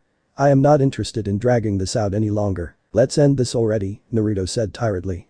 It was clear he was moved by the unconscious girl. "What did you do to Ravel, you sick fuck?" Riser charged, his fists encased in flames. "The hellfire of our clan is praised as being that of a phoenix. Taste it with your body and turn to ash." "Very well, I will taste this fabled flame of yours," Naruto responded apathetically. I can't, I just want to see Rias." Naruto had long lost his murderous intent, and so he just stood there as he was encased in an extremely hot vortex of flames. "I'm mortal. How disappointing," he sighed. "I don't want to do this anymore." Naruto's voice echoed from the flame, causing Riser to gape. The fire cleared and Naruto was untouched. The man's wings faded as he fell to the floor, mortified. Through flame of samadhi, Riser spontaneously combusted in azure flames, causing him to roar in pain. The man's screams persisted until he was limp. The flames died immediately after. Naruto spat on Riser's naked form and released his control over the dimension. Lord Naruto Uzumaki is the victor. The dimension fell into nothingness. Naruto was the sole person at the center of the assembly hall. Devils all around him were on the edge and looked very close to rushing out of the room in a panic. Numerous different color lights appeared as devils took stances, preparing all sorts of attack magic. The uneasiness in the room would be clear even to someone as dense a rock. Well, they ash now, so they rise up and become better. Naruto got flat stares because of his bad joke. Naruto ignored them and clenched his teeth as he turned to Rias and her peerage. He could quite literally feel the fear and the disappointment from a mile away. "Wait, this can't be right, is that Ravel?" Naruto shivered slightly as he turned to meet their gaze. Rias had a dark look in her eyes as she marched toward him. She stopped and gave him a withering glare. "Are you mad?" He asked a stupid question. "Is the ocean blue?" "No, you see, there is something about the scattering of light and I don't like your methods, Naruto." He froze briefly but steeled himself, forcing himself to stay silent. His conflicting emotions were not betrayed by his face, instead they were perfectly concealed. "Understood." Rias sighed as she stared into his expressionless face. "Don't understood me, Naruto Uzumaki. You tortured people unnecessarily. People who only followed their master's order when you could have easily eliminated them. Naruto, what's with you? Why were you so cruel? This is just like the time with the exorcist but worse. They aren't by any means innocent, but they didn't deserve that," she cried whilst clutching her fists. "Are you really the same person I fell in love with? The sweet gentle boy who puts his all to making the lives of other people better despite acting like a delinquent and like he doesn't care?" Naruto did not let a look of shame take his face. Instead, he held himself high and maintained his facade. In the end, he was betrayed as his extensive training couldn't stop the lone tear from sliding down from his left eye. His shoulders shook, indicating his uncertainty of what he should do. Rias shut her mouth and felt a wrenching pain in her heart as she watched the boy take in her words. "I only see what he does now. Not what led and developed him into being like this, she reminded herself as she took a deep breath and released. She repeated it for a few moments. We are going to have a long talk about this, you hear? Naruto nodded. A dark orb appeared in Ria's hands as she faced him. Will you survive? He nodded slowly. Boom. Naruto was sent flying across the room and went through the wall. Two adult blonde-haired devils, one male the other female, immediately activated their magic and sent a barrage of powerful magic at the blonde who was covered in debris. The heat and force generated by seemingly endless attack prompted devils to immediately activate barrier magic, shielding themselves from the effects of the enraged Phoenix parents. Our children didn't deserve that. Our daughter. She didn't deserve any of that, the man roared as a phoenix-shaped flame attack sailed towards Naruto's prone body. The woman ceased her attacks as she lost strength in her legs. The phoenix vanished, destroyed by a blood-red light courtesy of Surzich's. I am going to have to ask you calm yourselves, he said, asserting his authority. The man weakly collapsed to his knees to join his wife, but my lord. Surzich's shook his head, calm yourselves.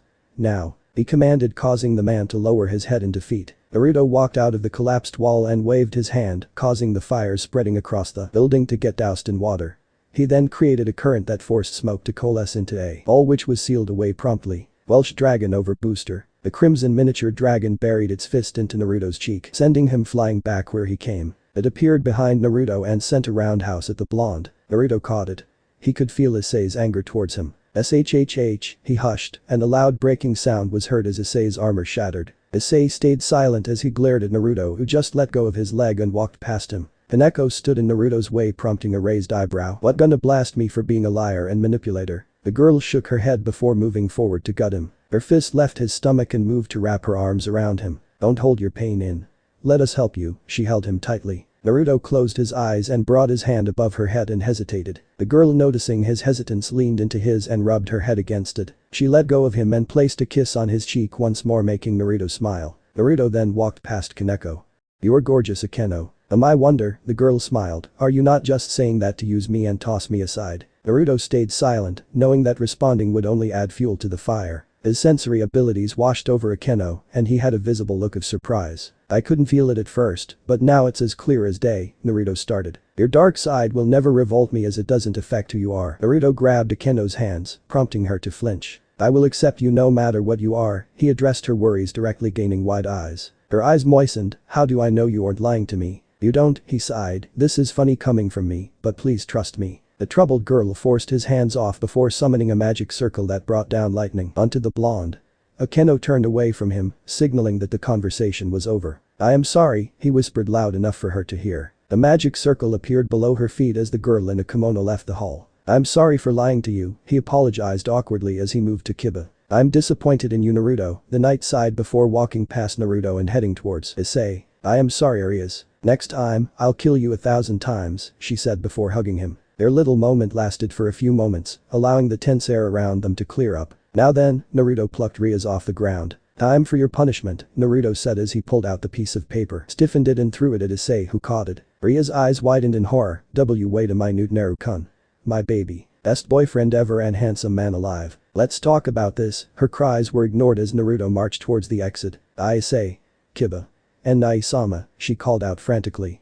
They all gave weak smiles and waved. They disappeared in a puff of smoke. That is one terrifying boy. It is a relief to know that he had no intention of killing them from the start, Surzich thought as his eyes landed on the Phoenix family's pale faces. Ryutan is a good judge of character, better leave him alone.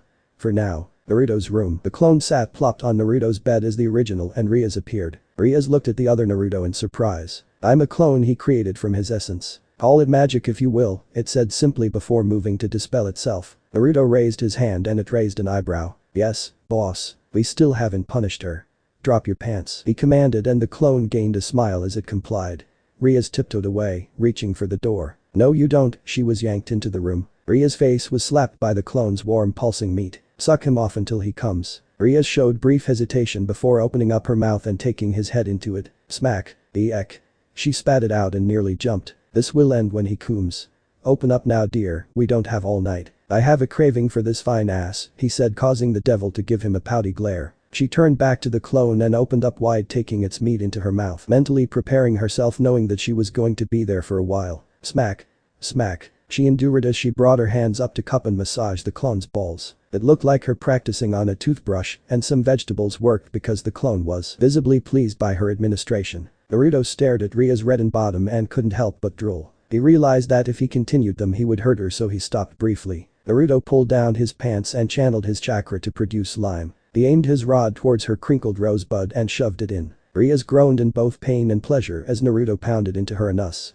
Yeah. I ain't gonna release juice anytime soon, so, she felt hands on her skull. The sounds of choking filling the room as her throat was stuffed by the clone. After a while the clone stopped thrusting and released its seed into her throat before popping, leaving the rapidly thrusting Naruto, who had decided to switch from her bum to her flower. Rias whimpered in pleasure as she was viciously attacked by the human's large member. Naruto pulled out once more and entered her bum and continued from there. She felt his member twitch.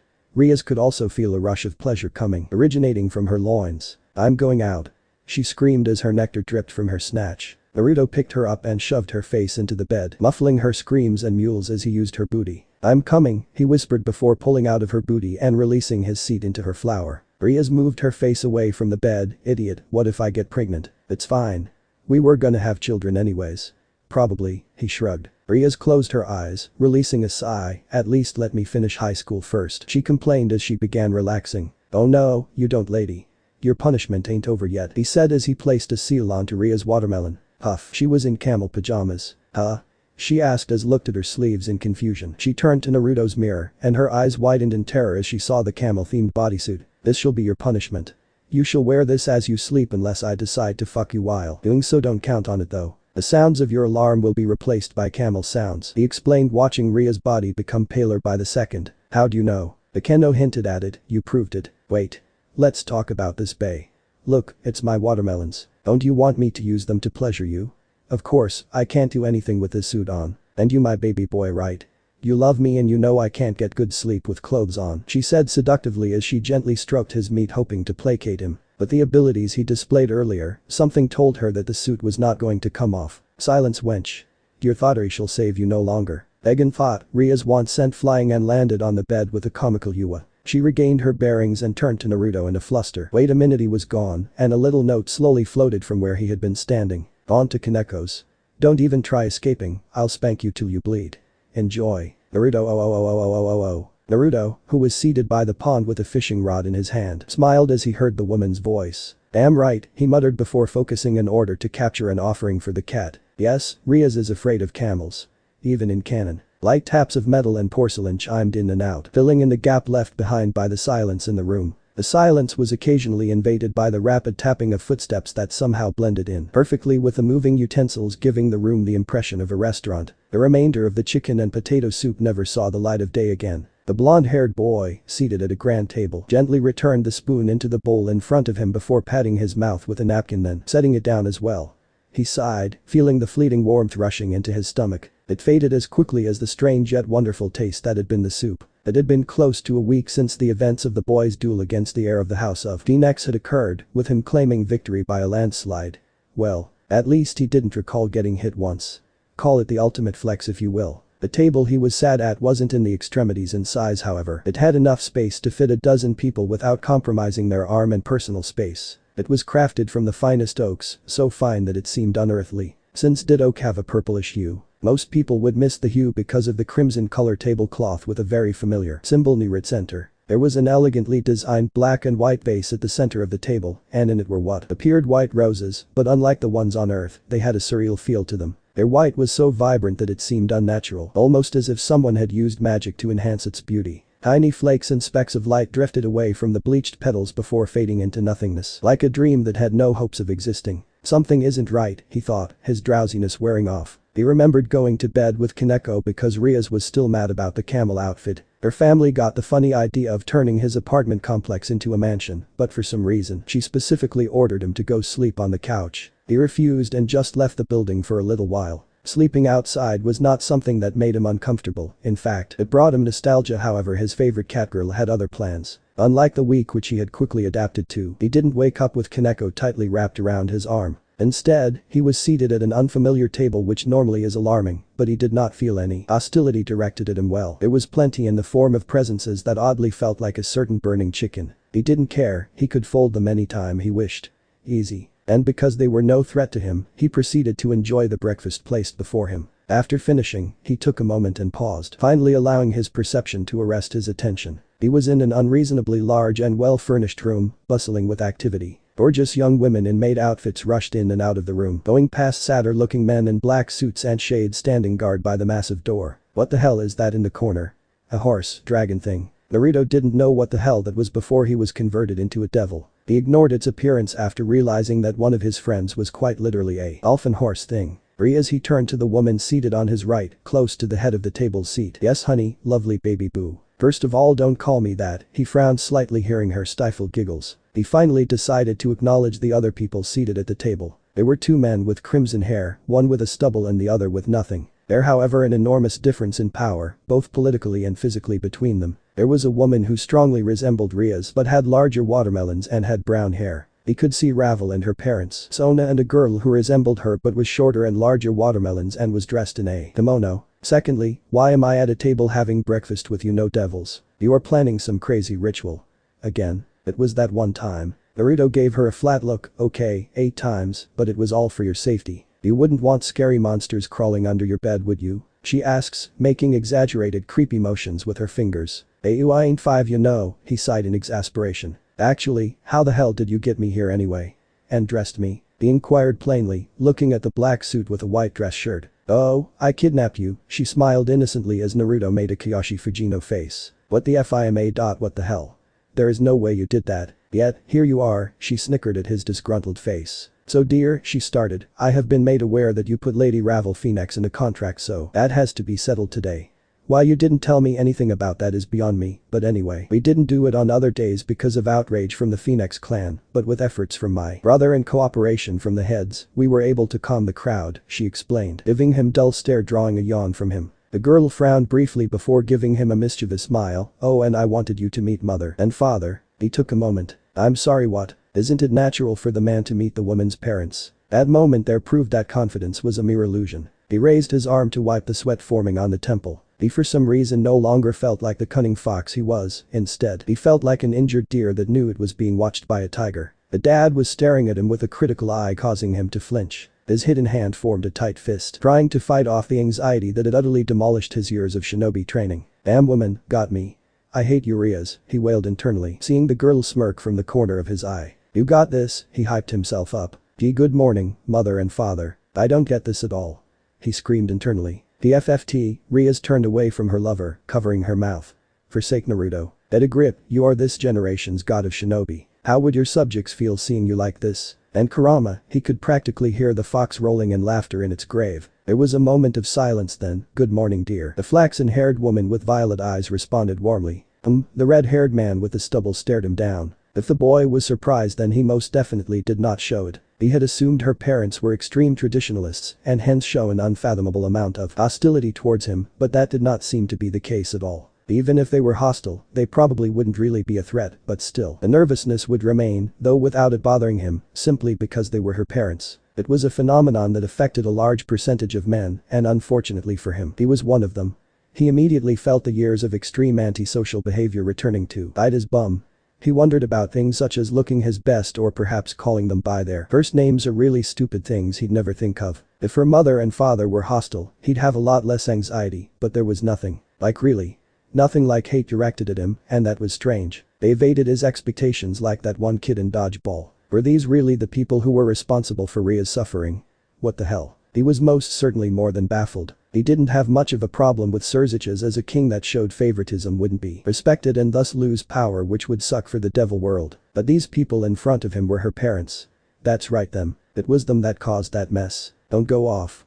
Different cultures, different values. Don't go off. The hostility within him that wasn't present slowly started crawling into his being. Relax, his breathing slowed slightly. The woman let out a melodious giggle, moving her hand to cover her mouth. There is no need to be so guarded.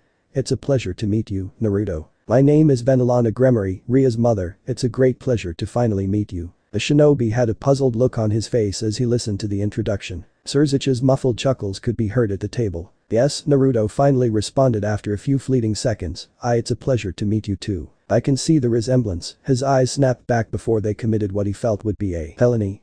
Naruto averted his gaze slightly. I blame you for this Issei. Next time I train you, you are going to need a replacement for your entire skeletal system. No, wait. That's illogical as I have had naughty characteristics way before I met him. Calm down. Elsewhere, the crimson sphere in Issei's hand blasted through the air before breaking apart into dozens of balls of flame. The boy looked at his scaly left hand, frowned before shivering. Why do I feel like I just dodged a bullet? The boy then paused again, and the feeling of dread poured into his consciousness. Why do I hear boss music? Ara, did I say you could stop Issei-kun? The boy didn't answer. Instead, he heard the loud crackling of lightning. You blonde stupid, this is your fault. She is taking out her frustration on me. The boy couldn't run, instead he accepted his fate. Return. It took Rias all she had not to laugh at the boy before deciding to slip her hand under the table and hooked her fingers between his. This was most definitely not missed by the other people at the table. The brown-haired woman couldn't help but feel elated by her daughter's actions because she felt that the greedy princess she had raised had shown signs of a great amount of growth. She felt pride not only as a mother but a fellow woman at the fact that Rias was in a very healthy relationship where comfort went both ways. She saw the slight quivering that was on the boy's shoulders fading. She then turned her head to meet the eyes of a blond man with blue eyes. The man was shaking, his hands tensing more and more as they heard Naruto's voice. The boy just sat there, acting as if what he did had never happened, as if he was but an innocent babe. Him not looking in their direction made him feel humiliated but more so frustrated at the amount of damage he had caused during that evening. The boy waltzed into the room and defeated his son and his peerage. He would have been more than fine with that, in fact, he would have been happy as it would have taught his son humility, but the boy took it way too far. Despite Riser's shortcomings, his father loved him dearly and naturally as a parent. He strongly desired to shield him from the dangers of the world, keeping him from harm and giving him a path to happiness which he failed at. He could have protested against the demon lord's decision to allow an unknown to face Riser for Ria's hand. He could have offered to duel the boy instead. He could have done something. He participated in both the Great War and the Civil War, so he knew how dangerous wild cards could be.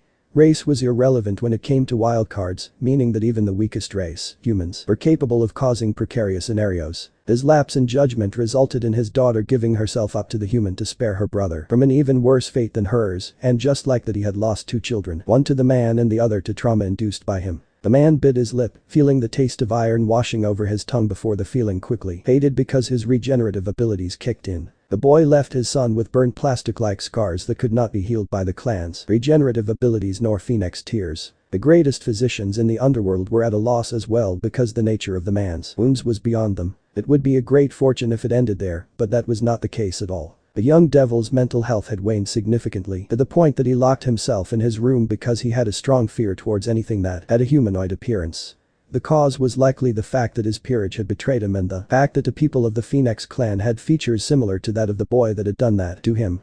This led to his family approaching him with magic that disguised their blonde and blue-eyed features. Riser feared his own family and refused any contact with his peerage, and that marked the first time he was truly alone. He just sat on his bed, staring blankly at his sheets, refusing to move from his spot.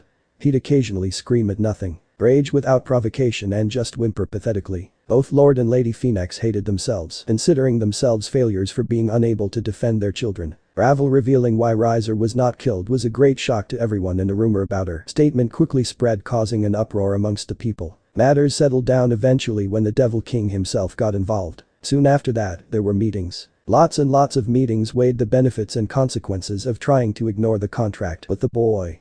Almost everyone felt that the contract should be ignored as they felt no obligation to fulfill an agreement with the creature below them. But there was one problem. His power was unknown. The older devils that made up the Phoenix clan's council correctly pointed out the boy's power exceeded a high-class devil's by a significant margin, allowing him to defeat not only the prodigious son but all his servants as well. It is worth noting that Riser Phoenix's peerage was amongst the best in the underworld, with its weakest members being skilled warriors, and the boy had walked over them as if they were insects and escaped the fight without so much as a scratch. Another thing was his ability to forcefully turn the Phoenix clan's regeneration against them. This knowledge not only rattled the House of Phoenix but other clans as well. The reason was that he displayed the ability to forcefully take control of magical abilities, which are what most of the remaining pillars specialize in. The Phoenix clan's regeneration is considered a magical ability, and so their ability being turned into the opposite of what it does is terrifying to every clan. Another addition is that the famous Phoenix tears could not heal wounds inflicted by him. His absurd powers drew a lot of attention to him, and research of his history was done, with the only results being his birthplace in the USA, his middle school and his parents' deaths, etc. Their corpses were uncovered as well, but they were so normal that they made his abilities even more questionable.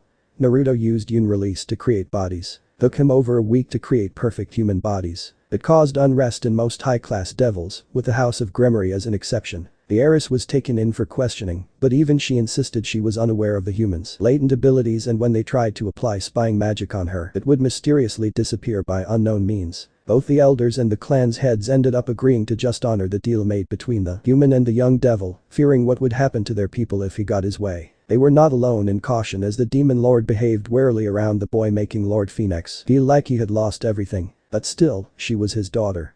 There surely was something he could do right. The life of your child or the life of thousands, he almost chuckled in self-deprecation. Ziotica sat at the head of the table with his wife, son and phoenixes to his right and his daughter, her lover and her friend to his left. At the opposite side of the table sat another one of the great devil lords, Seraphol Leviathan. The girl from the House Phoenix raised her head and had her eyes glued onto the blue eyes of the boy with whisker marks. She flinched before tearing them away and went back to staring at her hands. Naruto took a sip from his cup. Yes indeed, it is a pleasure to finally meet your acquaintance, boy. The red-haired man started in.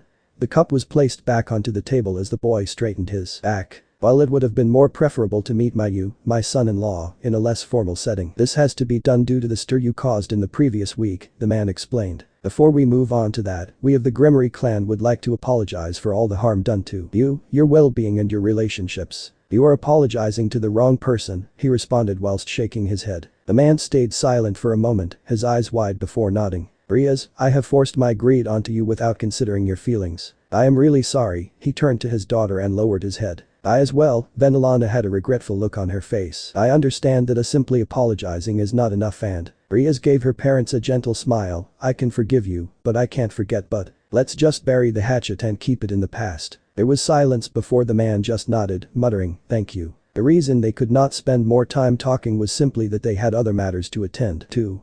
Their family matters could wait, this couldn't. This is my wife, and seated next to her is my son and current Devil King Surziches. Then beyond his are the Lord and Lady Phoenix and their daughter, who you have met already. Then on the opposite side is another one of the great Devil Kings, Lady Seraphol Leviathan, and next to her is her sister and co-ruler of the territory Rias occupies. In a manner uncharacteristic of himself, the boy lowered his head slightly in greeting. The others, save for the Phoenix, returned them vocally. As for why you are here, to put it bluntly, you are a threat. Huh?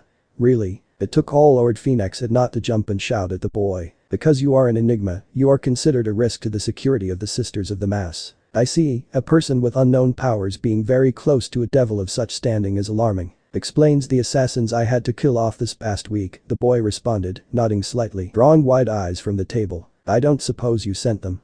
If so, then should I take that as a threat, I wonder? That's strange, there were no reports of any units being dispatched to eliminate you. Surziches chimed in with a frown. I assure you, as far as I am aware, we did not send people after you, he continued. The others also confirmed the man's statement. Eyes darted amongst each other in visible unease. Naruto, you dealt with assassins this past. Why didn't you tell me anything? The eyes eventually landed on the couple seated next to each other and their child.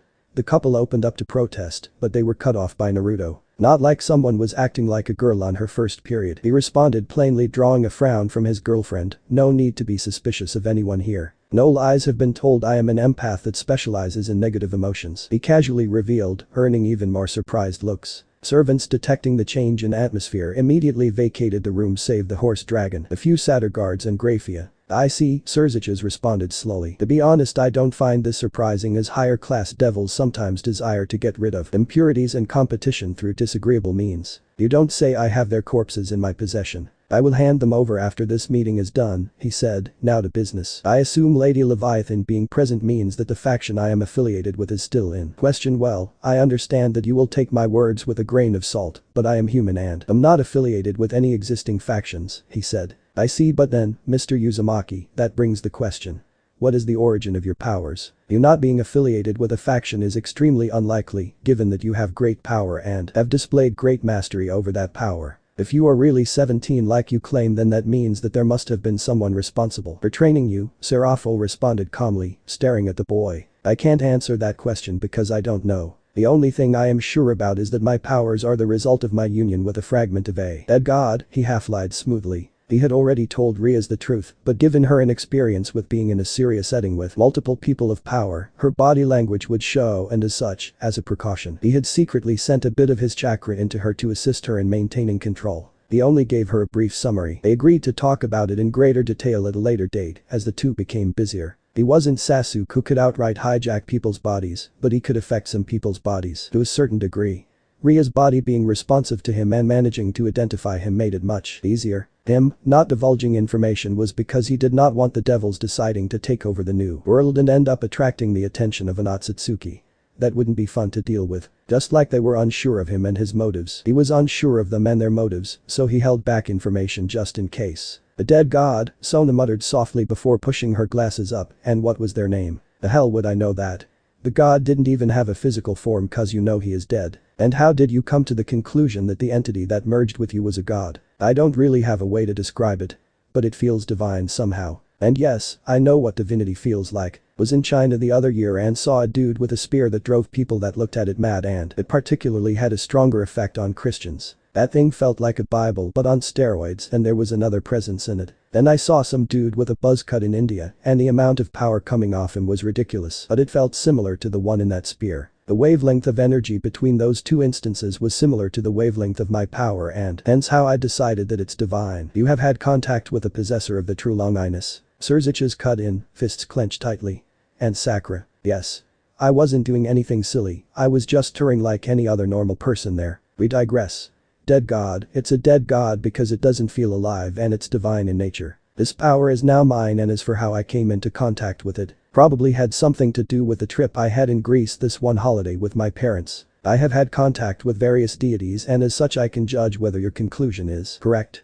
If you would. Naruto nodded as a magic circle appeared above him and created a barrier. He began molding six paths power, making sure its chakra aspect didn't leak. Instead he let its divine characteristics leak, cutting down suspicion towards the boy. So it's true. Ah, Surzich's nodded. Would I be wrong to assume that you suspect that this power originally belonged to Pan? Nay, your assumption is correct, Naruto nodded. Surzich's rubbed his temples, acknowledging that what the boy had said could be true, as it was not unheard of for people to gain power from a deceased powerful figure. The best example being the humans that inherited the spirits of great heroes from the past, such as Dean Dark and Hercules and even his own pawn, Beowulf. But a human inheriting the power of a god was unheard of, but couldn't be ruled out as it was very possible.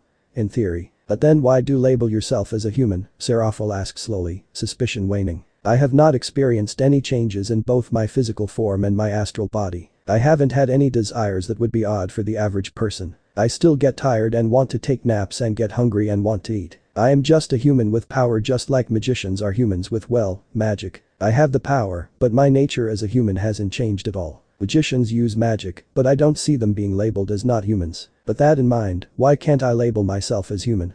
I'm technically like them after all. Fair enough, Ravel nodded before allowing her sister to bring up another query. Are the whisker marks on your face a result of the power you gained? Sona asked, tilting her head. Yeah. I theorized that since my favorite animal is a fox, Pan's power gave these to me. Acceptable, the devils had partially fallen for his lie. Tell us then, why did you keep these powers a secret? And how did you reach an expert's level of skill in using them? My parents' death was a result of an attack by monsters. I don't remember much of what happened, but they brought all their ranks along. I killed them all in my rage, including their leaders. I then discovered that I could instinctively suppress them because if I didn't, then more of them would come for me. As for how I learned to use them, well, this may sound silly, but since I could control water, electricity, earth, flames and winds, I went to do research at a superpower wiki online and tried replicating the powers explained there. Practiced for a few years, then boom. Dad and I have done a fair amount of martial arts as a child, he explained, ignoring the giggling coming from Rias. You went online too, that is surprisingly clever, Sona paused then complimented. Just wanted to live normally, but this annoying thing came into my life. He gestured to his girlfriend, faking a frown whilst Rias faked a gasp, drawing chuckles. So, in conclusion, you are not affiliated with any faction. Yes. If I was, I wouldn't have exposed myself and my abilities. I came to Ria's rescue as soon as I regained my memories after Ria's spell failed, so I probably wouldn't have had time to contact my superiors. Magical items? None. The Gremory family should know of this as they made a mansion out of my apartment without any notice. They could have easily found suspicious items, he responded calmly. A lot of us are capable of storing our items in a separate dimension. Can't we assume you can too? You already displayed space-time manipulation by teleporting out of the hall, Ravel pressured, leaning forward with a bone-chilling stare. Well, I can do that, he admitted with a light shrug, but still, I can guarantee that my items have nothing to do with communication. The only things I have are battle-related, he waved his hand, generating a white haze bubble that slowly bubbled up in size and floated above the table. The haze cleared and revealed hundreds of bladed weapons, from great swords to katanas to spears to kusurigama and many other types of weapons, all in pristine condition. The bubble allowed the aura exuded by the items to flow out, and most of the items within the bubble were normal, with the snake Jan as an exception. These are all my weapons. Was hoping to get Rias to get me guns, he said almost gleefully. I'm not getting you any guns, the young woman shot him down, making him frown. Ravel stared at the weapons aimlessly floating in the bubble and nodded slowly. The only item of supernatural quality is that sword over there. I do not recognize it, what is its origin? She asked. This woman. At this point, you are just finessing me. I found a dying Burmese python with a gash on its side. The perpetrator left the weapon he used to harm it. At that time, I couldn't heal, so I somehow combined it with the sword. I then named it after one of the imperial swords of Japan, the Kusanagi no Tsurugi, to reference how quickly snakes move through grass, almost as if cutting it. I see. How much power did you gain from the fragment? I can't quantify it due to my insufficient exposure to the supernatural world, but I suppose I could destroy Kuo? I guess, he faked a thoughtful voice, placing his index finger on his chin. Ravel closes her eyes and leaned back, displaying satisfaction. While he wasn't specific on how the scale of his power is destroying Kuo gave them a good baseline to start from. The woman understood that the boy was very perceptive and incredibly cunning, and as such chose his words carefully. He says destroy Kuo, but wouldn't destroying Japan be destroying Kuo as well, or destroying Asia that would be destroying Kuo as well? Him saying he could destroy Kuo was very vague to her. Surziches nearly narrowed his eyes but kept himself from doing so. He could tell that the boy was leaving out a number of details, but it was relieving to know that he truly wasn't affiliated with an enemy faction. If he was capable of feeling the exact nature of an item and a weapon like the Longinus, then it wouldn't be far-fetched to think he could detect how powerful the devils at the table were. The boy showed no signs of being intimidated and did not seem to be holding himself back and faking calmness, meaning that he simply didn't see them as a threat. He would give the boy the benefit of a doubt and turn a blind eye because it was clear as the moon and stars in a cloudless sky that his sister and the boy were in love with each other. So he stayed silent. He could see that Ravel and his parents were within the same thought range as him, but took no action for their own reasons. What most inexperienced people would miss about Naruto was the way he completely controlled the fight with Riser. There were no ifs and buts or maybes. He won by a landslide and could have ended the fight whenever he wished. There was no way the boy wouldn't be well known within the supernatural, because the way he fought displayed that he was highly experienced, and just practicing was simply not enough to make him that strong. Instead, his skills were similar to his. Born from years of combat, practice is never enough to close down the gap in experience, and that boy was highly experienced. No rumors about him. Just nothing. It would have been one thing if the boy just nuked the whole area and won, but he didn't. Instead, he opted to take them on fairly and disassemble their teamwork with his superior technical skills. What he had been saying was likely false, but Surziches understood that sometimes lies were very close to the truth, and because of that he suspected that the boy had a form of apotheosis. Maybe he was a forgotten god trying to live as a human. Despite the possible threat, however, Surziches could not bring him to be paranoid about the boy. But the amount of power he had, he could have easily kidnapped the two rulers of Kuo and killed off their peerages before holding them hostage, but he did not. When the boy came into the ballroom, he reeked of hostility. His face was as plain as a white wall, but his eyes betrayed him. They showed everything he felt. His hostility was directed at the one and only Riser Phoenix. When he went to speak to Rias alone, the darkness had disappeared as if it had never been there. Surziches could see how much the boy loved his sister, and as such felt a sense of brotherhood. The boy had a variety of masks, but none could hide his feelings, his thoughts. What he did to Riser's peerage was cruel, but he had given them the chance to back down and let the boy fight their master. No good deed goes unpunished. They were punished for their loyalty. It was clear as day that the boy would not hesitate to get rid of anything that would bring harm to those close to him. That included high-class devils and their subjects, and so it was his duty to make sure the boy was not antagonized unless necessary. His power being a question mark was very unsettling, to say the least. Surziches may be in the top 10 strongest beings in the world, but he knew that people much weaker than him could kill him if the conditions were right. A solid example being the wielder of the true Longinus or the Dragon Eater scoring a good hit on him. It was even possible that the boy exceeded him in strength. Surziches frowned slightly as thoughts flooded his mind. He felt it was best to leave it. His intuition told him that the boy was only interested in keeping Rias and her peerage safe, and as long as they were fine there would be no problems. Surziches' next thought significantly soured his mood because they were related to the next issue at hand.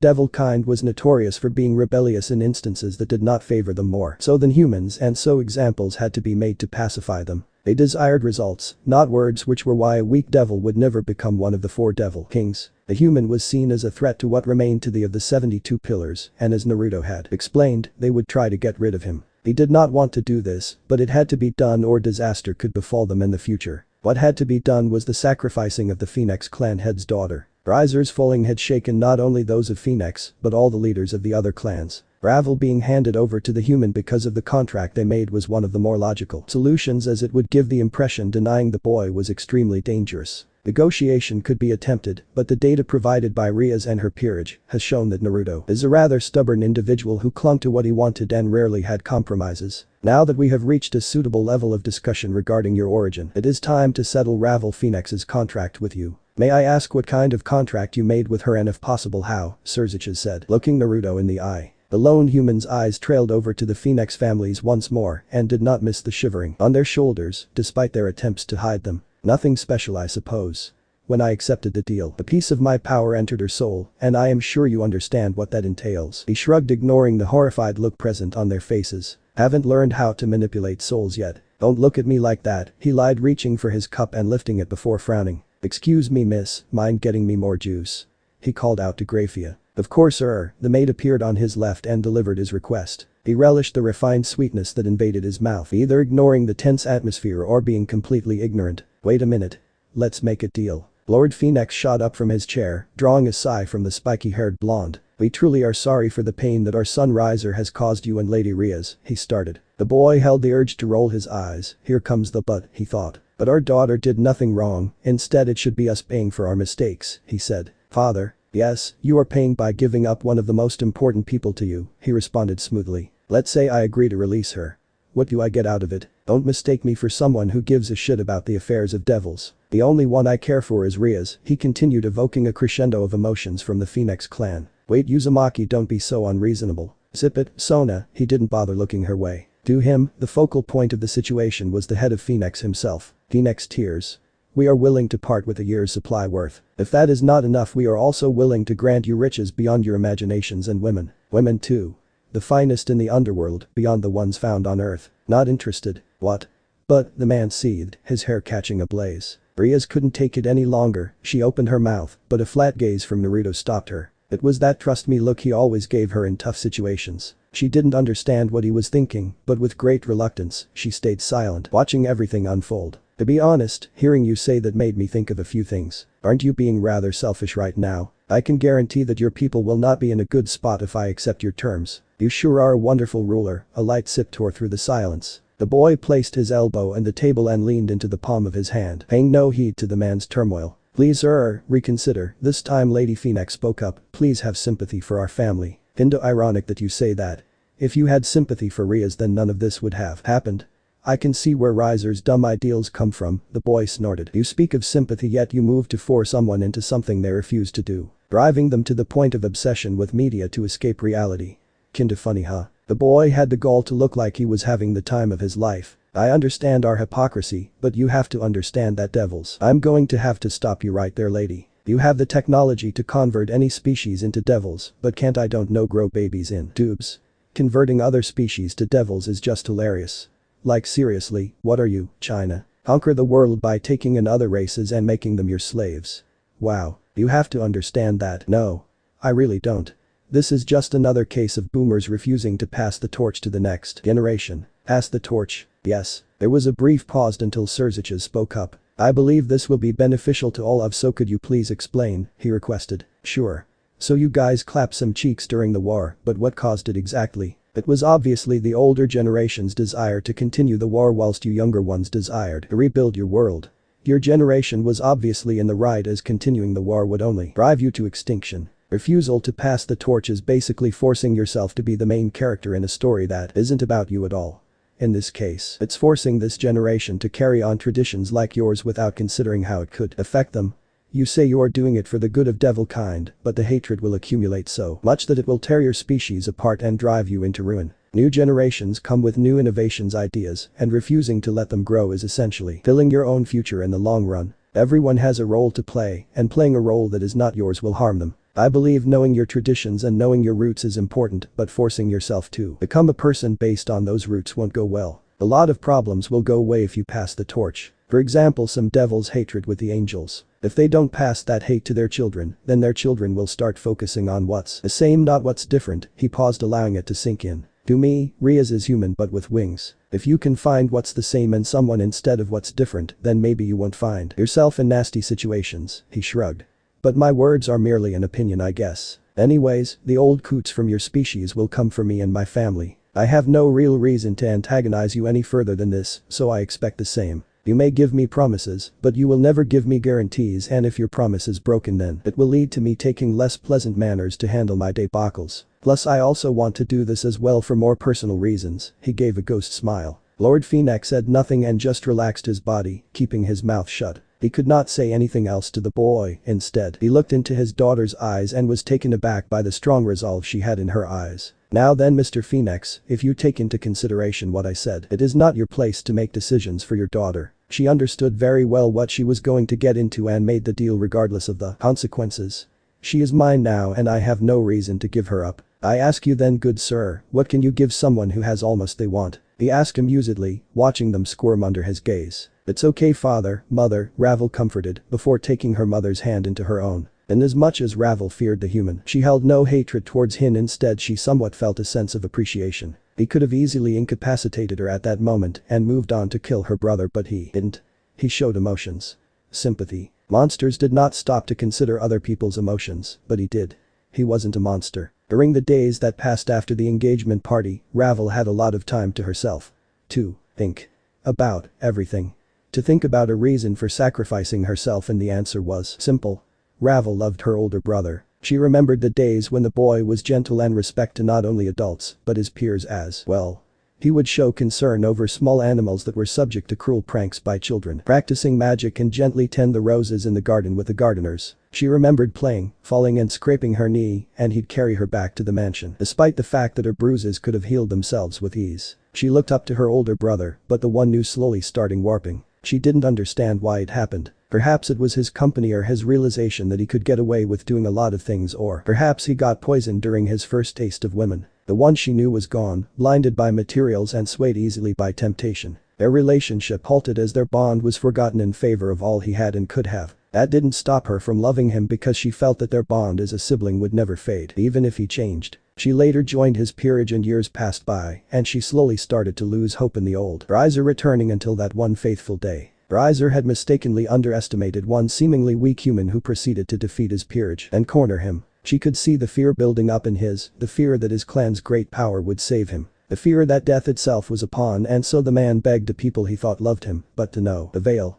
They were no longer concerned about his fate, instead, they were concerned about themselves, all except her. She would have been just fine if she stayed out of the way, but she moved and shielded him with fear, threatening to rip her heart out of her chest and drive her brain to madness. Until she felt her beloved older brother returning. She felt strength and courage as she felt that it was her duty as his sibling to protect him. She stood her ground and faced the devil himself, standing in front of her with immaculate clothes, highlighting that their attempts were nothing. A hopeless situation indeed, but she still stood her ground. And she begged for Riser's life because she felt that he deserved a second chance to start over. Saying that her conscience was clear would be a lie as she berated herself over her choice, but still, even that did not shake her.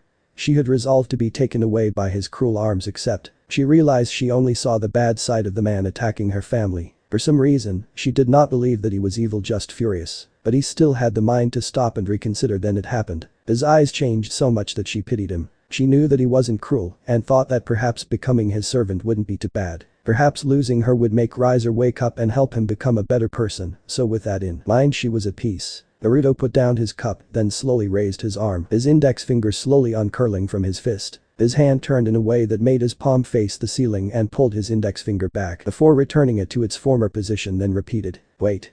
"Ravel," her mother called out to the girl. The girl was dressed in a flowing pink and frilly noble dress and wore a necklace with emeralds. The girl stayed silent and rose from her seat before moving around the table to stand by Naruto's side, refusing to allow her gaze to drift into his eyes. "I expect you to be at the house before the sun sets in Japan," he said simply. "Yes, master," she responded stiffly, fidgeting slightly. Naruto's raised his hand, and it was encased as a golden flame. "Come closer." He beckoned and she obeyed after a moment of hesitation. She saw his hand moving towards her chest, causing her to clamp her eyes shut and stiffen up, preparing herself for the worst. Instead she felt a warmth in her chest. He wasn't touching her per se, more like going through her. She then shivered, feeling something that was accustomed to having in her body being removed. The feeling stopped and she opened one eye before mirroring the looks that everyone on the table had. On Naruto's hand was a chess piece. The boy then tossed the piece to her father, who caught it. "You are mine now, that piece is no longer necessary," he said, to which she lowered her head slightly. "Yes," she responded. He nodded and turned back to the couple, particularly the woman on the verge of tears being held back by her husband. "No.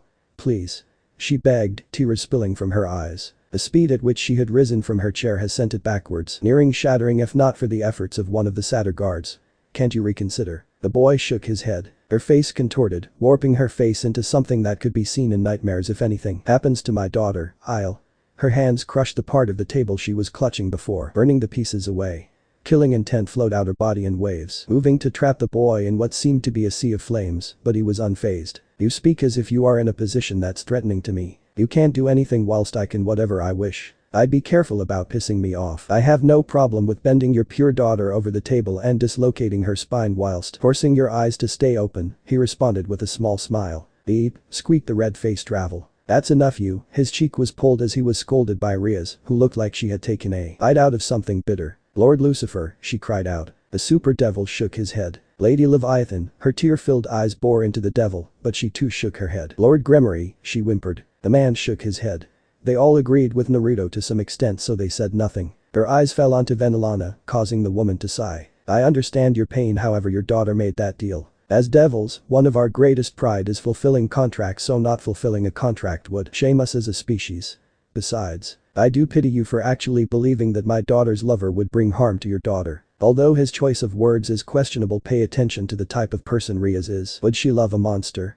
She asked before closing her eyes before turning to Naruto. "My son, I don't comprehend why it is that you desire to be misunderstood, but whatever it is that weighs heavily in your heart, it will fade with time. If you wish, you can confide in us as you are family," she smiled. Naruto had never cast a jutsu as quickly as he had now. It happened so quickly that he nearly released a spike of chakra which would have broken the jutsu, a simple illusion to mask his face. "Thank you, mother." The word came out his mouth much harder than it had earlier. He received a smile.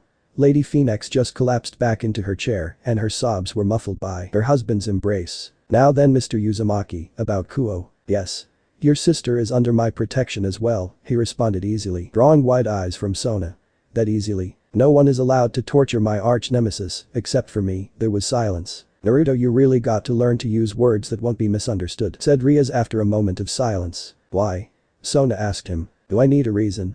I just feel like it. Plus, I wouldn't want to put my thing over here in a tough spot if something happens to you while..." "Nothing happened to her," he responded whilst scooting his chair closer to Rias and pulling her into his arms. "Ooh, you can use nicer words to refer to me as a dummy," she pouted. Naruto kissed her forehead and stroked her locks of hair. There. She slapped his hand and pushed him away and turned away while puffing her cheeks cutely. "Sad," he wiped an imaginary tear. "Mr. Uzumaki, you realize that your anonymity will be in jeopardy should you choose to do this. People will assume that you are affiliated with our faction." "It's fine, Lady Leviathan. I have more than enough strength to defend myself and the two groups. Besides, they think that is fine. It will make them more nervous. Even if your enemy is a god." He shrugged. "Bring it on, baby," he responded with ease. He paused, realizing that what he had said contrasted with his statement of simply being able to destroy Kuo. He just held in a sigh and finished his juice, thinking Sasuke would be disappointed. He made no expression when the woman smirked. The boy turned to his lover, who flicked her hair slightly and turned to him.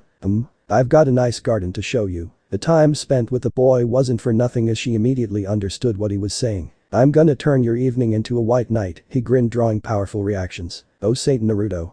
Just wow." Rias couldn't help but hide her face in embarrassment as her mother giggled at her expense. Even the servants were snickering. "How improper, Uzumaki." Sona was ignored. "Don't worry if you can't handle it, Ravel will be ready to help." Master." Her words were lost as her face exploded into crimson, displaying how innocent she was. "We can get Sona in this as well," he continued, ignoring the spit take followed by violent coughing. "Whoa there, son, I'm going to have to stop you right there. Do you mind explaining what turning your evening into a white night means?" "Go on, I'm listening. Stay away from my Riatan, you fiend. My daughter's purity will not be tarnished by you, foul beast." "Hey. Leave Sotan out of this." The table was filled with protests. "It's fine, Lady Leviathan, if you join us, I'll let you have first dibs on her." "Deal." Naruto nodded with a small smile. Your sister is very cute, he said casually. Of course she is my sister after all, Serafel gushed. Explains a lot.